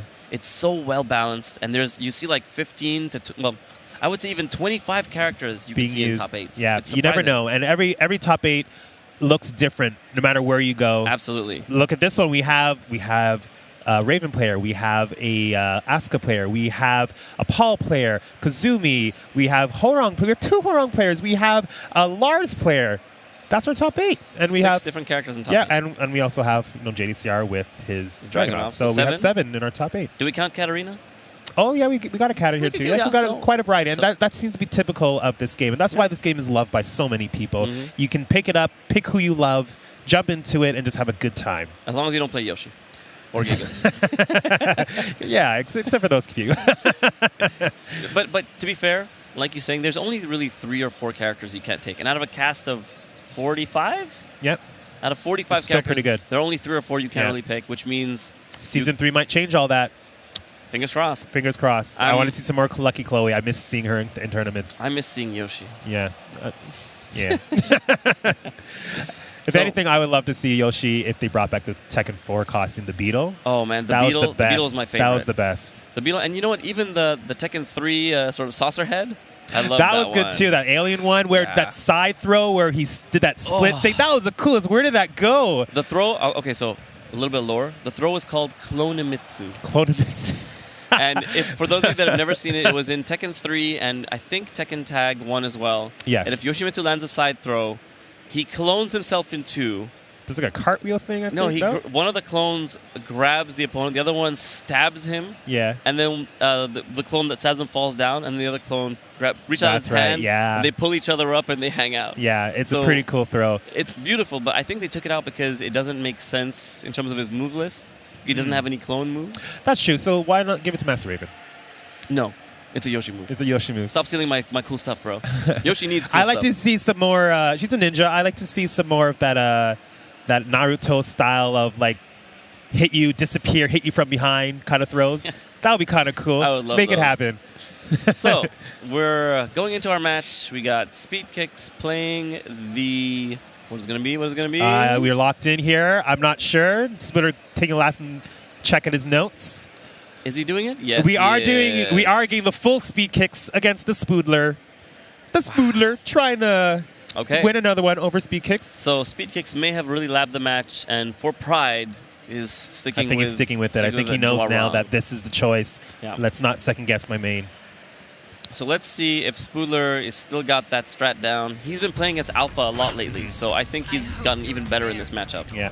Now both these characters can wall carry quite well, even on this stage. It's a pretty long stage. Now remember, this is a first to 2, the best of 3. That's right. So Oh, Speed Kick's going in hard, not wasting any time. I think he realized that Spoodler is on defense. He holds back a lot. Yep. And he's not waiting to give him a chance. Making a quick statement, first round. So Speed Kicks just going in, kicking ass, chewing bubblegum. But okay, low parry. You gotta know Great that. timing. Of course. I thought Spoodler would delay it like he usually does, Yeah. but Speed Kicks is ready for it. And we're at the wall here. It's not where you want to be against. Okay, there we go. Goes under it while standing one. Taking a page out of JDCR's handbook. Big damage. Forward 4. Here we go. Mixing it in. Tries to get them to duck. Doesn't bite. Low parry. I great hit that low twice, parry. sir. No, thank you. To the wall. Big damage. And boom, boom, boom. And What's your it gonna back turn be? setup? No. Magic What's it gonna 4. Okay. Keeping gonna to the be? wall. Puts it back to the wall again. Breaks Speedy it catching and him, down and- back 4 to finish off the round. That was a close one. Speed Kicks went for the launch punish low, but at that point it didn't matter because any hit was death. Right, So- running 3. Speakers definitely has a game plan here, and it is to run run you over. Yep. I was going to say a swear there. Oh, wow. Could have got so much damage there. Oh, but Of course, he dropped it. This is a new setup I'm seeing from Speakers a lot lately. Yeah, so the way it works is when Hwarang is back turn, he can do his right grab, Yeah. and that counts as his back turn, like both punches throw. Right. Oh, and that was a And there it quick, is again. quick More round. specifically, I'm seeing him doing it after certain knockdowns, which seems like if you get up incorrectly, it might actually force the hit on you. I'm not too sure. Well, what's special about it is he's got a two-way grab mix-up off that. Absolutely, on the post block. So he switches to back turn. If he does a right grab, it's both punches. And if he does left grab forwards, which is the new input for the roly-poly grab, it has to be a one escape. Yeah. So Hwoarang now has a two-way grab mix-up from back turn, which he never did before. That went really fast. And that was really fast. That went really, really fast. So Smoother immediately goes to his super favorite best friend, Dragon's Nest. I think he needs to find a new best friend because he's been dropping combos on the stage. I hope it doesn't happen again. He knew what he was doing, but he just got overwhelmed. So let's see if he can like slow down the pace a little bit. Confidence right now from Speakers. We're not. You're right. We're not seeing Spooler space out. We're not seeing him doing the backdash, backflips, and all the ninja cool stuff to kind of make Speakers rethink his spacing. Just going in another perfect. Running a train, man. I think Not Speakers giving is the out space. for revenge, man. Out for blood. Stay in your face. You can't do it. Oh, Magic 4 though. Fine and smart. We're definitely going to the wall here. Big damage. God, I love Master Raven combos. What a delicious combo. There we go. Okay, again, repositions him back to the wall already. Spooder's trying to start something, not giving him any chance to get anything. Oh, no. Hunting Hawk. It's okay. He missed the first hit, so it's way less damage. But what's going to be? Okay.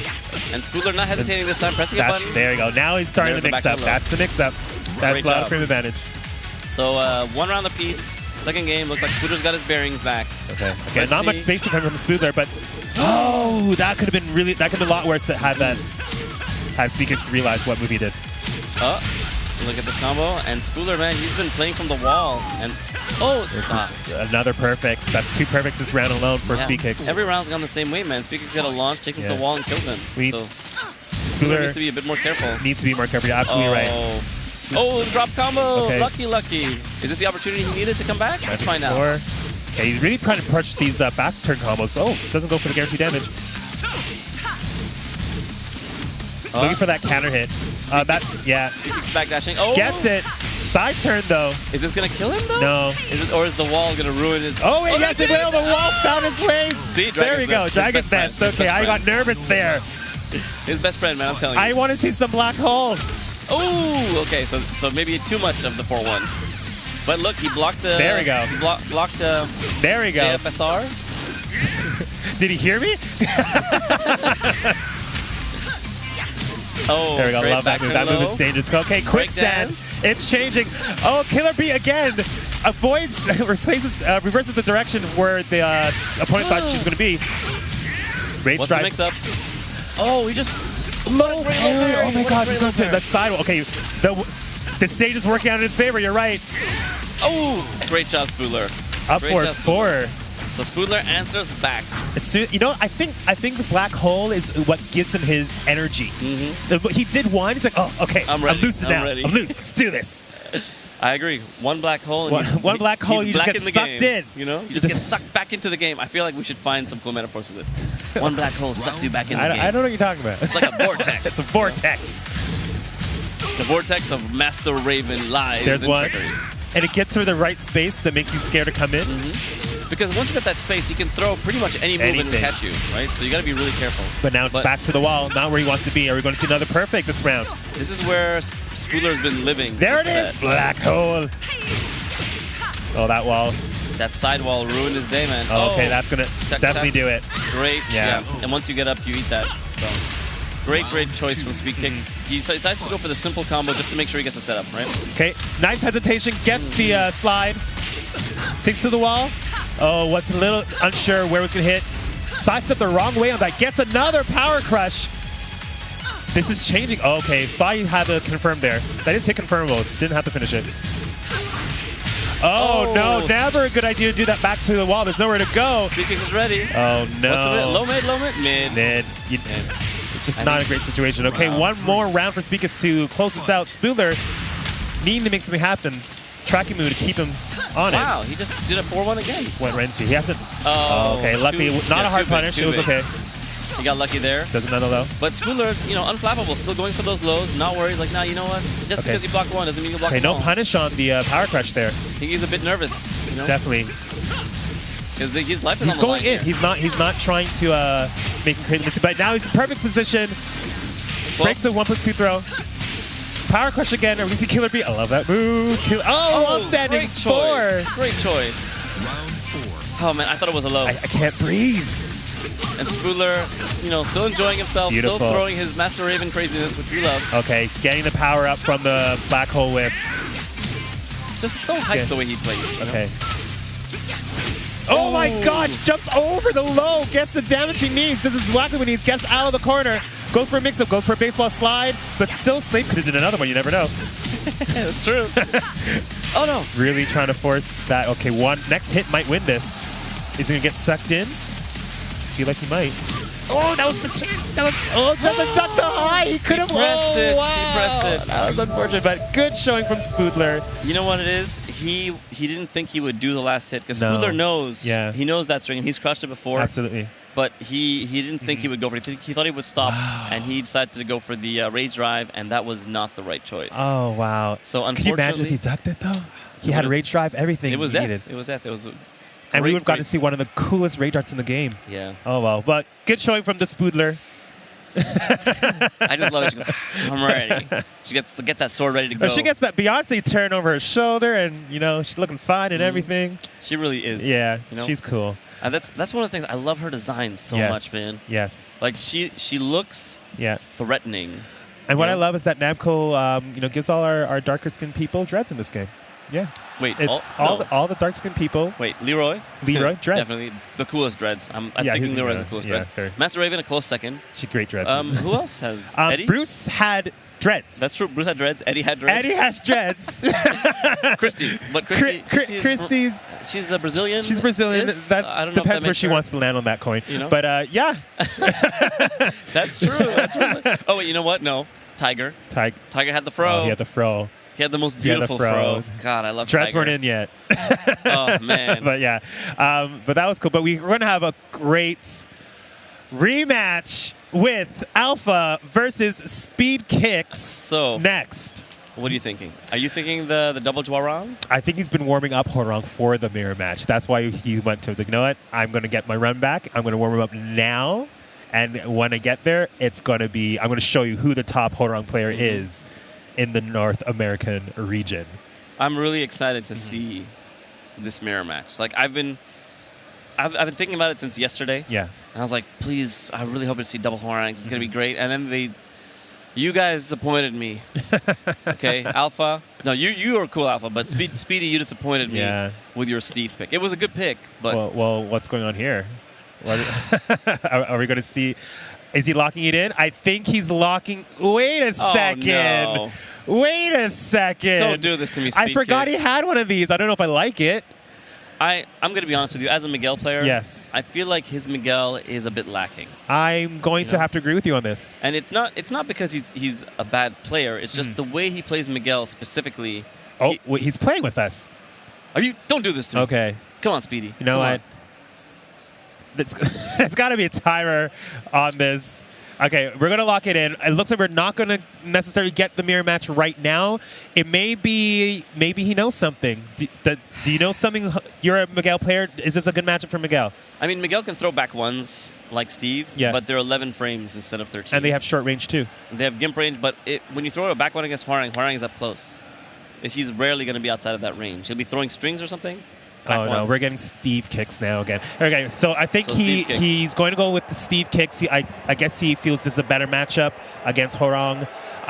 He had several rounds there, matches to see what he did wrong, think about it, make the adjustments. Maybe not touch so much, who knows. Maybe he watched JDCR and how he handled Horong, who knows. I don't know. Well, it's not a bad pick because the match was close. But it was close, but it felt like Alpha was in control. Yes. And I'm not sure if that's a player thing or if it's a character thing. Yeah. So let's see what happens in this match. I'm curious to see if Alka can retain that control or if Steve Kicks is going to take over. Right away, starting with the down 3-4 for the pressure. And now Alpha's got a little bit of damage. He's content not to press. He doesn't want to eat that back one, man. Throwing those frames. Oh, down for one, just out of range. Again, keeping him out just like the first time. Not letting him get into that space that he wants to be in. Alpha being down for one. We weren't seeing that so much last time. Was that the read? Cha-cha! Dang. That was a nice read into backpass. First round. Or as we call it, bitch kicks. but it's backlash. Okay, sidestep low parry. He was an attempt there, it looked like. Oh, another with a parry. You don't see it that often, but we've seen it a lot from Alpha. Yeah. Trying to deal with the steam pressure. Stuff, man. Back one. He saw the stance switch, like, no, sir. Not today, Not Satan. fast enough here. Oh, and Alpha dropping the punish, trying to counter with the parry, not working out for him. Okay, letting him whiff. Opportunity to go in.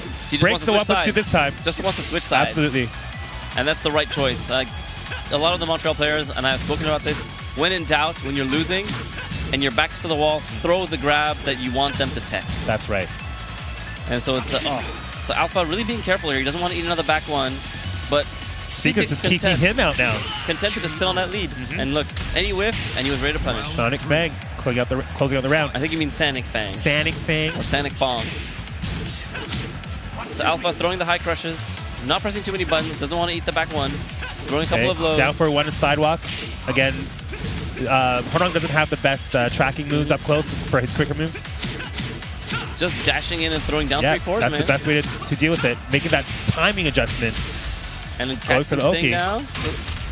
Oh, come on. Kicking a man while that's not legal. Kicking a guy while he's down. Oh, back 3 plasma sword. What a read. I think it was a mistake. He didn't want to do that. He's shaking his head, looking at the camera. That wasn't me. So counter into punish, but Speed Kicks knows he doesn't get enough frame advantage to press his advantage there. So Alpha just sort of not pressing too many buttons. Ran in with the back one. Starting the mix-up. Peekaboo, we haven't seen much of that.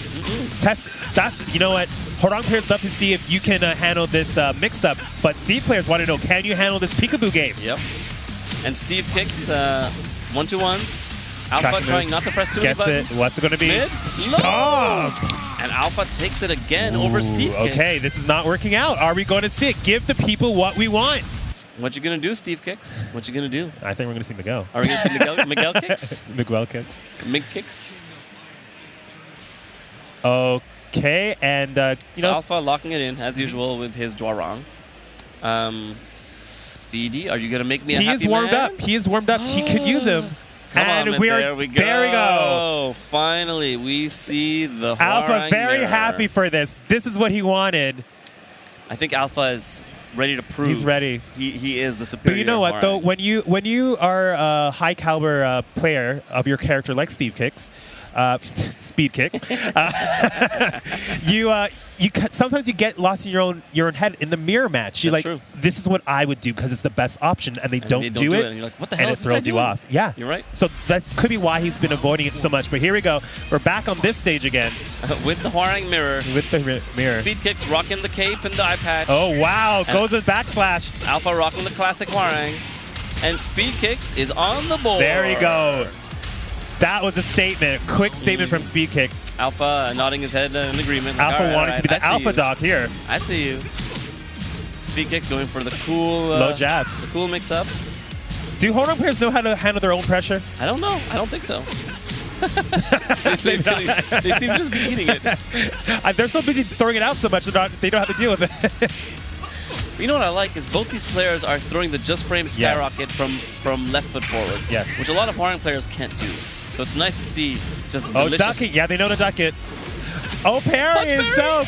Oh, and he answers back with a down forward 4-1. 2 rounds on the board. He's like, I can show you how parries work. Is Speed Kicks the true Hwarang? Or is Alpha the true Hwarang? Ooh, nice duck. Great crouch on the backlash. It's a shame he can't get much more than that. You know, I say it's a shame, but then I'm going to eat it one day and like, I wish they never gave some. And Speed Kicks is going in, pressing buttons. What a whip punish. Waiting for the whip and back 3. And now Speed Kicks with Alpha on the wall. This is just going one direction. Maybe Alpha got what he wanted, but he's regretting it now. Oh, he thought it would be down back 4 into the tic-tac kicks. Hey, Alpha's still happy. He's like, hey, this is what I wanted. It's the experience I was going for. So Alpha laughing and nodding his head. Speed Kicks like, yeah, I got this. I am a Hwarang. But Alpha, you know, he's nodding his head. He's having a great time, but he needs to focus right now. What do I need to do to change it? That went far too fast. It looked like Alpha was just giving Speed Kicks space. A lot of respect. Yeah, to take over the game. And once it's Hwarang, so if Hwarang starts with his aggression, maybe that's what he's thinking. Maybe he's done his homework and he's thinking, whoa. I know the holes. Why is he doing that? I mean, I wouldn't expect that And from Alpha him. switching to Dragon's Nest, the best Yeah. stage apparently. Whoa, goes for launcher early in the match. So Alpha going for Alpha getting the advantage now, but Speak his answer Flamingo with Flamingo. I love it. You ever watch like those real like oh no, that was combo good. video. Those real like tournament matches, like the Taekwondo tournament matches are intense. Yeah. Oh. Wow. And Speed Kicks just relentless with that pressure, man. Gets him on the wall. Is that and 4 then rounds straight? That is 4 rounds straight. Oh wow, ready he let for him it. hit that toe kick again, cost him. Launch. Same as with JDCR. That toe kick cost him the match, man. Yeah. And now that's it. He killed Another him. perfect? He killed him. Oh, almost. Alpha. Needs to do something here. Makes the adjustment. Yeah, Make man. the adjustment. So is Alpha going to try to take over control with his offense? That's what it looks like. But Speed Kick's throwing out the back one. Not worried. Just like, it's cool. Oh, wow. throws out Backdash the to launcher. Plasma Sword. Takes to the wall. This could be where it ends. Now eats the mix-up. And oh, there wow. it He held is. back to do that. And Speed Kicks Wow. takes it 6 rounds straight. That was good. But this is Losers losers finals. He has so- another chance. The question is Alpha going to switch characters or adjust? I've never seen him play anyone else. Okay. So I don't know if he has a backup character. You for had this me like, match. whoa, there's another character. But, I mean, that was a beat. That was a beating. That was a right? beatdown. It was a severe beatdown. No disrespect to Alpha, but that was 6 rounds straight. So you got to maybe sit down and think about where you went wrong for a minute. You know, we get so lost training ourselves on all the other characters, but we forget to train ourselves Our against own? our own characters. And Alpha just goes right back. Oh, again with the get-up another kick. one, get up kick. Again, and that's going to cost him the round, I feel. He's at the wall with half a life bar missing. I mean, Big 3/4 of a life bar missing. And that might cost him the round. Oh, no. Alpha's fighting his way out. He's okay. Wow, look at that backdash. Just getting out of the way, letting him whiff. That's the right thing to do against Harong Flamingo stance. Oh, great job. Knew he would twitch. Did a cancel into a He's still 4-3 going. and gets a counter hit combo.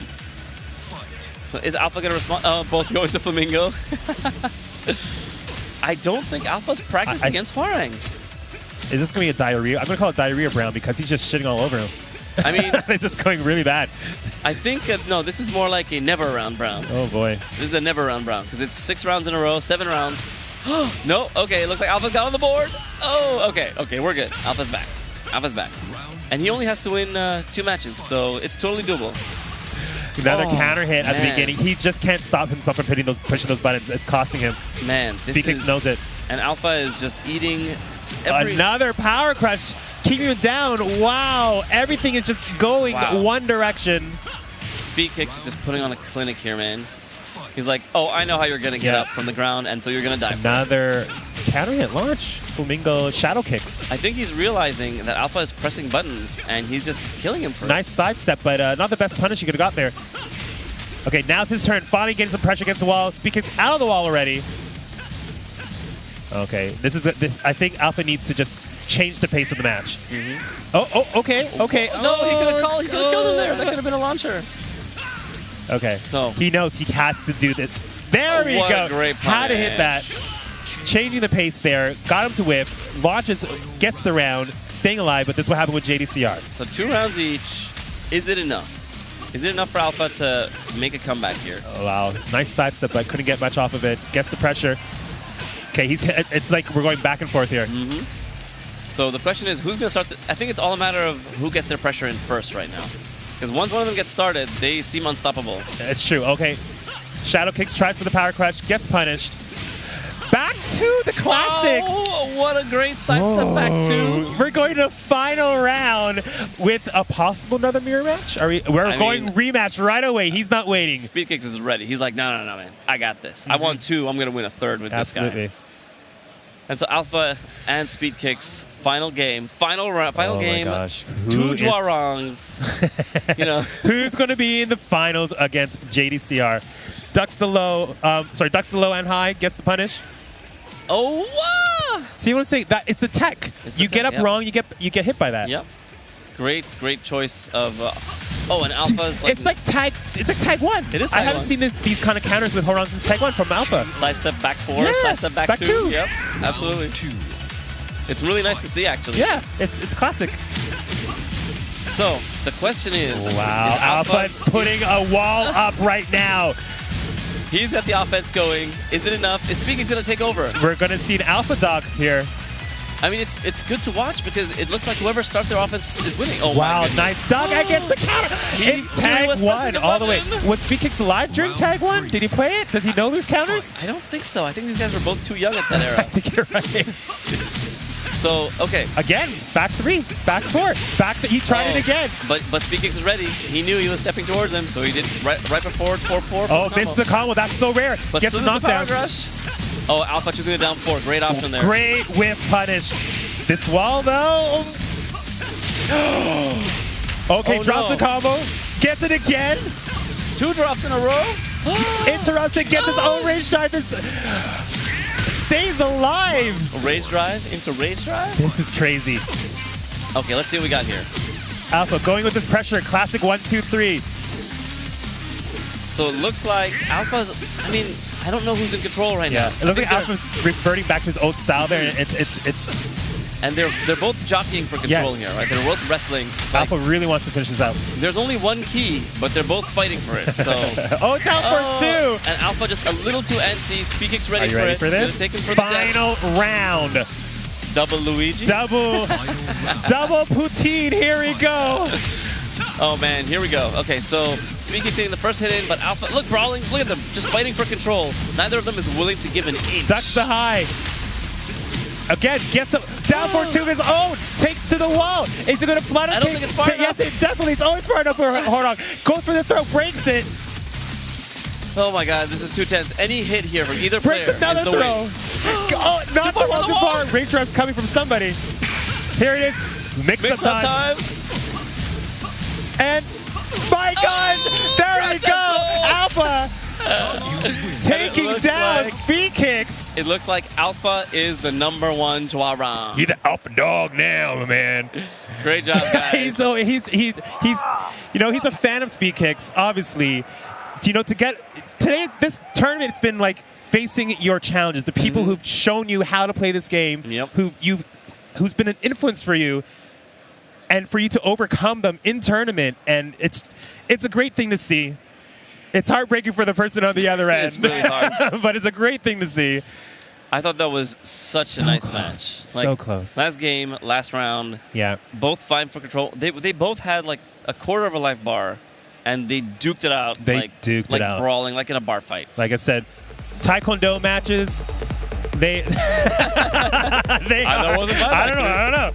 So here's Alpha taking control and beating Speed Kicks Steve, and really, showing him that again, Steve just wasn't the idea. The right choice, yeah. And so then we have Speed Kicks answering back and winning 6 straight rounds. I think it was a little bit more than that. More. So here's Speed Kicks up with 3 rounds, and now again with 2 rounds, and then he gets that combo, kills him. Alpha shaking his head. I love the passion. And Speed Kicks was 1 round away from winning it, and Alpha came back. It was that Steve pick. It was that Steve pick. Yep. If you look at that. Went for the back 2. Oh, went for the back 2, and unfortunately wasn't enough to finish it. Ending it with a hell sweep. Crouch dash down back 4, or down 4, sorry. So Alpha getting into our grand finals against the one and only JDCR. And I'm interested to see if he's going to be able to, make the adjustments. He saw what he did wrong last time, but we'll see if he can make those adjustments and close it out this time. Get something on the board. Hopefully reset it and have a kind of Cinderella story here. I would like to see that. But, I mean, he won 1 round? He won 2 rounds. 2 rounds out of 9. 2 rounds out of 9. Well, actually, out of 11, I guess. So that's not a good ratio. Yeah. So, but he adjusted by the end, right? Yes. So does he remember the adjustments he made? Maintain the composure to keep those adjustments. And is he able to bring them? Yeah. Bring the adjustments he's made into this match from the very beginning, because he's got a mountain to climb. He's got 6 matches to win. Why don't I hear any Hihachi chants or JDSR, this is your chance to win with your favorite character. Well, this is your favorite character too, but with Armor King. I don't think he's going to play around here. He's going to mess around. I think he's going to stick with what he knows and who he loves. JDSR, I know, talk to him. last night when we went out for dinner. I'm like, how do you feel for this term? Do you feel confident? He's like, I feel pretty confident. This is a match that's going to require me to take a chug of this Monster. So Monster, one of the sponsors of our tournament, thank you guys for pitching money into DreamHack and making this happen for us. Okay. And I'm just going to take Alpha a sip. doing his final prayers here, trying to get himself composed. We're going to the Mishima Dojo. Great stage. I love this stage. No, I really like, hoping in Season 3, you know the Mishima Dojo in like Vanilla 7 when they were still testing it? Yes. It was beautiful. The sun, the moon just... Like, the moon's shining here too, but the lighting was amazing. I really want to see that again. They were seeing how much they could mess with the graphics before it broke the game. Yeah. Like, it was just, the center was just lit. So, it looks like JDCR went in a little bit hard at first, but giving him more space now. It seems like Alpha knows what he's doing. He's more calm. And now, both of them giving each other a lot of space. Looks like JDCR is going to go in just a little bit, just to see. Oh, breaks the throw. Very good. Moving away from the wall. I would move away from the wall. Okay, JDCR moving into the wall. Again with those ducks. The wall standing 1-3 crouch, man. Reminding you can't be starting your offense that way. Oh, and I think he remembered right away. He remembered right away. JDCR, are we going to see a Rage Drive? Oh, wow. Still gets it. Stomps. Rage Drive. Oh, wow. Double running to... He's so close. Those homing moves were working quite well. I'd like to see a lot more of that. Yeah, that was a really good adjustment.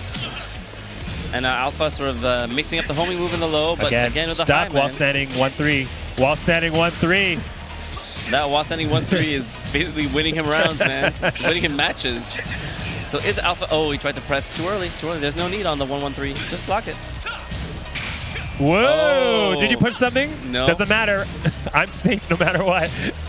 Still, a nice read. It would have been a lot of life damage if you'd done it, but JDCR just chilling, taking his time. Still doing better than the last time these two met. JDCR, it appears as though he's just killing him with wall standing 1-3s. Oh, there it is again. But just a bit too slow. Yeah. Just as I say it, it's a bit too slow. Uh-oh. Wow. And again, I love it. The classic. So on the side or back, 4-1, down jab, wall standing shoulder is guaranteed. Oh, and he blocks the... Answers it with a running 2. Alpha... Wow, punished it right away. Oh, and he catches him stepping. Yeah, he forced him that direction. He did down 1. He's like, you have to step up in this direction. I know this move's going to track if you go that way. Unfortunately, it worked out the way he had anticipated to for JDCR. Still, even though Alpha lost all 3 rounds, they were much closer than before. So did a lot better. He did a lot better. If he keeps doing what he's doing right now, maybe slight adjustments, a little bit more tracking, he's going to be good to go, I feel. Need to change stages. This is a good stage for both. And JDCR with the immediate sidestep down 4-2. He just sidestepped and watched. Did he do something? I got a launch. Oh my gosh, this is... But not that much damage. Despite taking him to the wall, it was not that much damage. Wall standing 1-3. Again, that move is the bane of Alpha's existence. In a couple of days, it's going to be a different move. Is it? He gets a new wall standing move that wall bans, I believe. Oh, I did not know that. And JDCR again, just wall standing 1-3 is way to victory. I think it's like wall standing 1-2 or something like that. Yeah. Oh, wall standing 1-2 is the wall standing 1 into the spinning punch. Oh, okay. And so we have JDCR catching him again, pressing buttons, takes him to the wall, full combo into mix-up, bar him, plus frames. Just nowhere to go. Right, it's the worst position. I'm in a corner. I can't go left. I can't go right. And every time he moves, JDCR moves in and to keep him there. Now his turn. Oh, but power crush to keep himself out of the corner. Another down 1. Wow. And JDCR is now 5 rounds straight. Just really putting on a clinic again, man.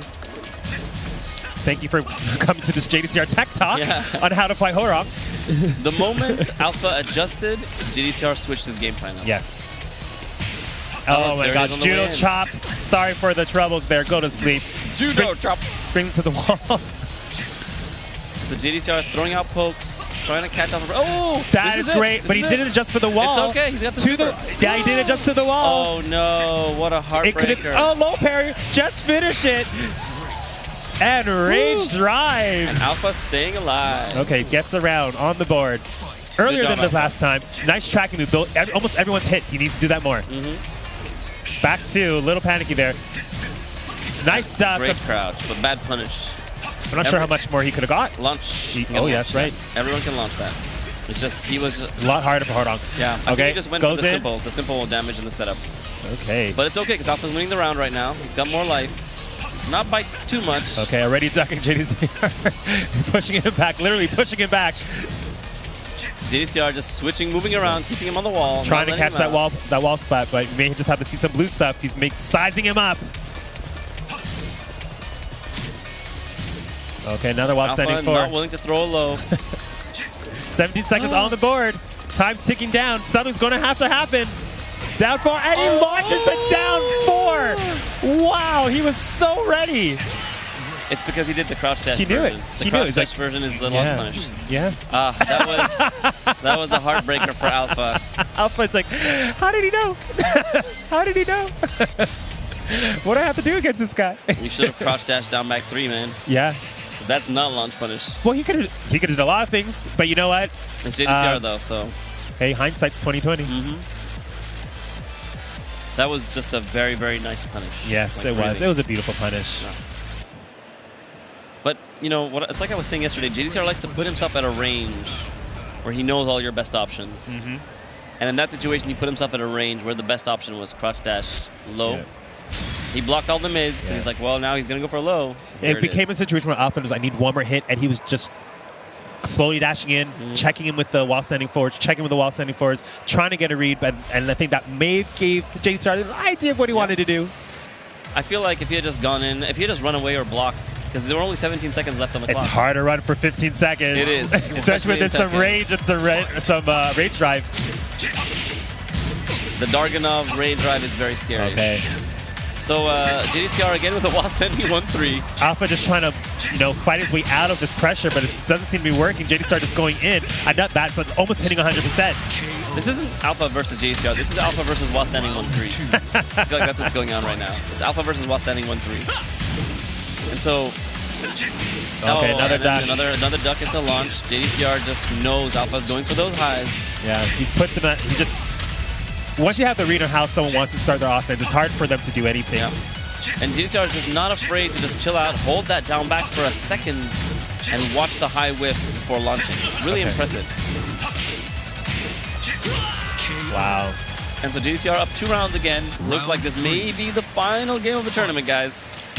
JDCR looking to finish this quickly. Sidewalking already. It is hard for Hordong to track. Unless Alpha makes it. Oh, wow. Watani 4 into the non-bootleg combo. Knocks him down. And then it looks like JDCR is just. We may see a wall splat soon if he doesn't get out of that corner. Okay, reverses the position. Here's a chance to make something happen. Tries to track him. He knows the track moves is hitting, so he's trying it more often. Fortunately, JDCR's starting to block them.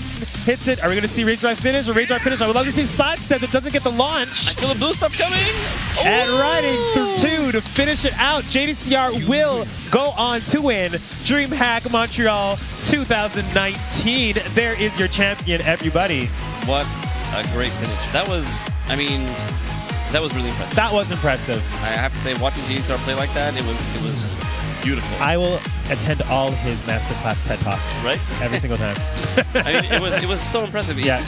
He seemed to know exactly when the highs that were slightly punishable were coming out. Yeah. And he punished them with while standing 1-3. And then he seemed to know when the slower highs were coming out, and he would punish those with while standing 2. Absolutely.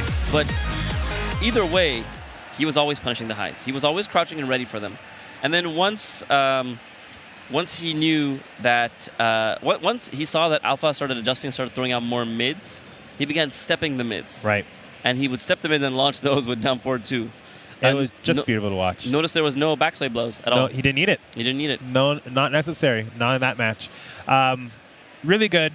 Again, just closing out our top 8. We have JDCR first place. We have Alpha was second. Very close match with Speed Kicks. Sorry, Panda Gaming, Speed Kicks. Panda Global. I apologize. Panda Global. Yep. And then right after we had Spoodler in fourth place. What a rad dude. Yeah. And fifth place was Montreal's own Toby. Mindwolf. Tied for 5th with, I believe, Nivek. Yes, I believe so. And that gives us the last 2 guys are a JH Ninja. Not yet. And it was also he tied with Kagari. Kagari. There Right we for go. 7th. And that's your top 8 for That was your DreamHack, top folks. Thanks for tuning in. I hope you guys enjoyed it. Yeah, and stay tuned. There's a lot more coming today. You know, we've still got Smash playing later on. There's just a ton of cool fighting games. If you're at DreamHack right now, thanks for attending. You can walk around, and I think there's so much to see around There's here. some booths open. There's a lot of cool swag you can buy. Try there's some a lot games of out. casual setups open. So VR games, everything. I mean, I'm gonna go jump on Tekken Casuals right now. I'm not gonna definitely. leave. I can't. After watching that top 8, I'm play. pumped to play. But signing off here, it's your man, Black Alert with the exclamation marks. Black Alert with 3 exclamation You gotta yell marks. it. You gotta yell it. Black Alert. And very dad man over here. You can find us on Twitter at Gutsy Geek for me. And at Black Alert 111, they don't let you do exclamation marks on They Twitter. don't? I can't do it. That's why it's ones. Fascists, man. I'm telling you, real Nazis, those Twitter people. Wait, it's been enjoyable, guys. Yeah. Hope you enjoyed it. So thanks for tuning in. And one last thing. Yes. I was really, really, really excited by the Alpha Speed Kicks mirror. Yes. I mean, I think for me that was the real highlight. That was the highlight for me. You know, That was definitely the match. That for me, that was the match of the day. I think Definitely the match of the day. Not too bad with the Mindwolf versus Spoodler. That was also pretty That was close. also really cool. Some heartbreaking moments there. But just, you know, my boys repped. I feel really good. They all made it high in top 8. You know, it just feels good when the community comes together and we make it far. And I see the hard work I put in teaching them to play, and like seeing some of these players come from fledgling. We can retire soon knowing that we've left this game in the right hands. No, man, I'm going to play this game forever. I'm Oh, going to that's become right. prepare yourself. 20 years from now, very granddaddy. Very granddad. Granddaddy man. Mine will be Black Alert, question mark, exclamation mark. I can't hear you. All right, folks. So it looks like we're tuning out. Thanks for joining us, and stay tuned for the next tournament, which I believe is Smash. Smash. This is Very Bad Man and Black Alert signing off from DreamHack Montreal. See you guys next time.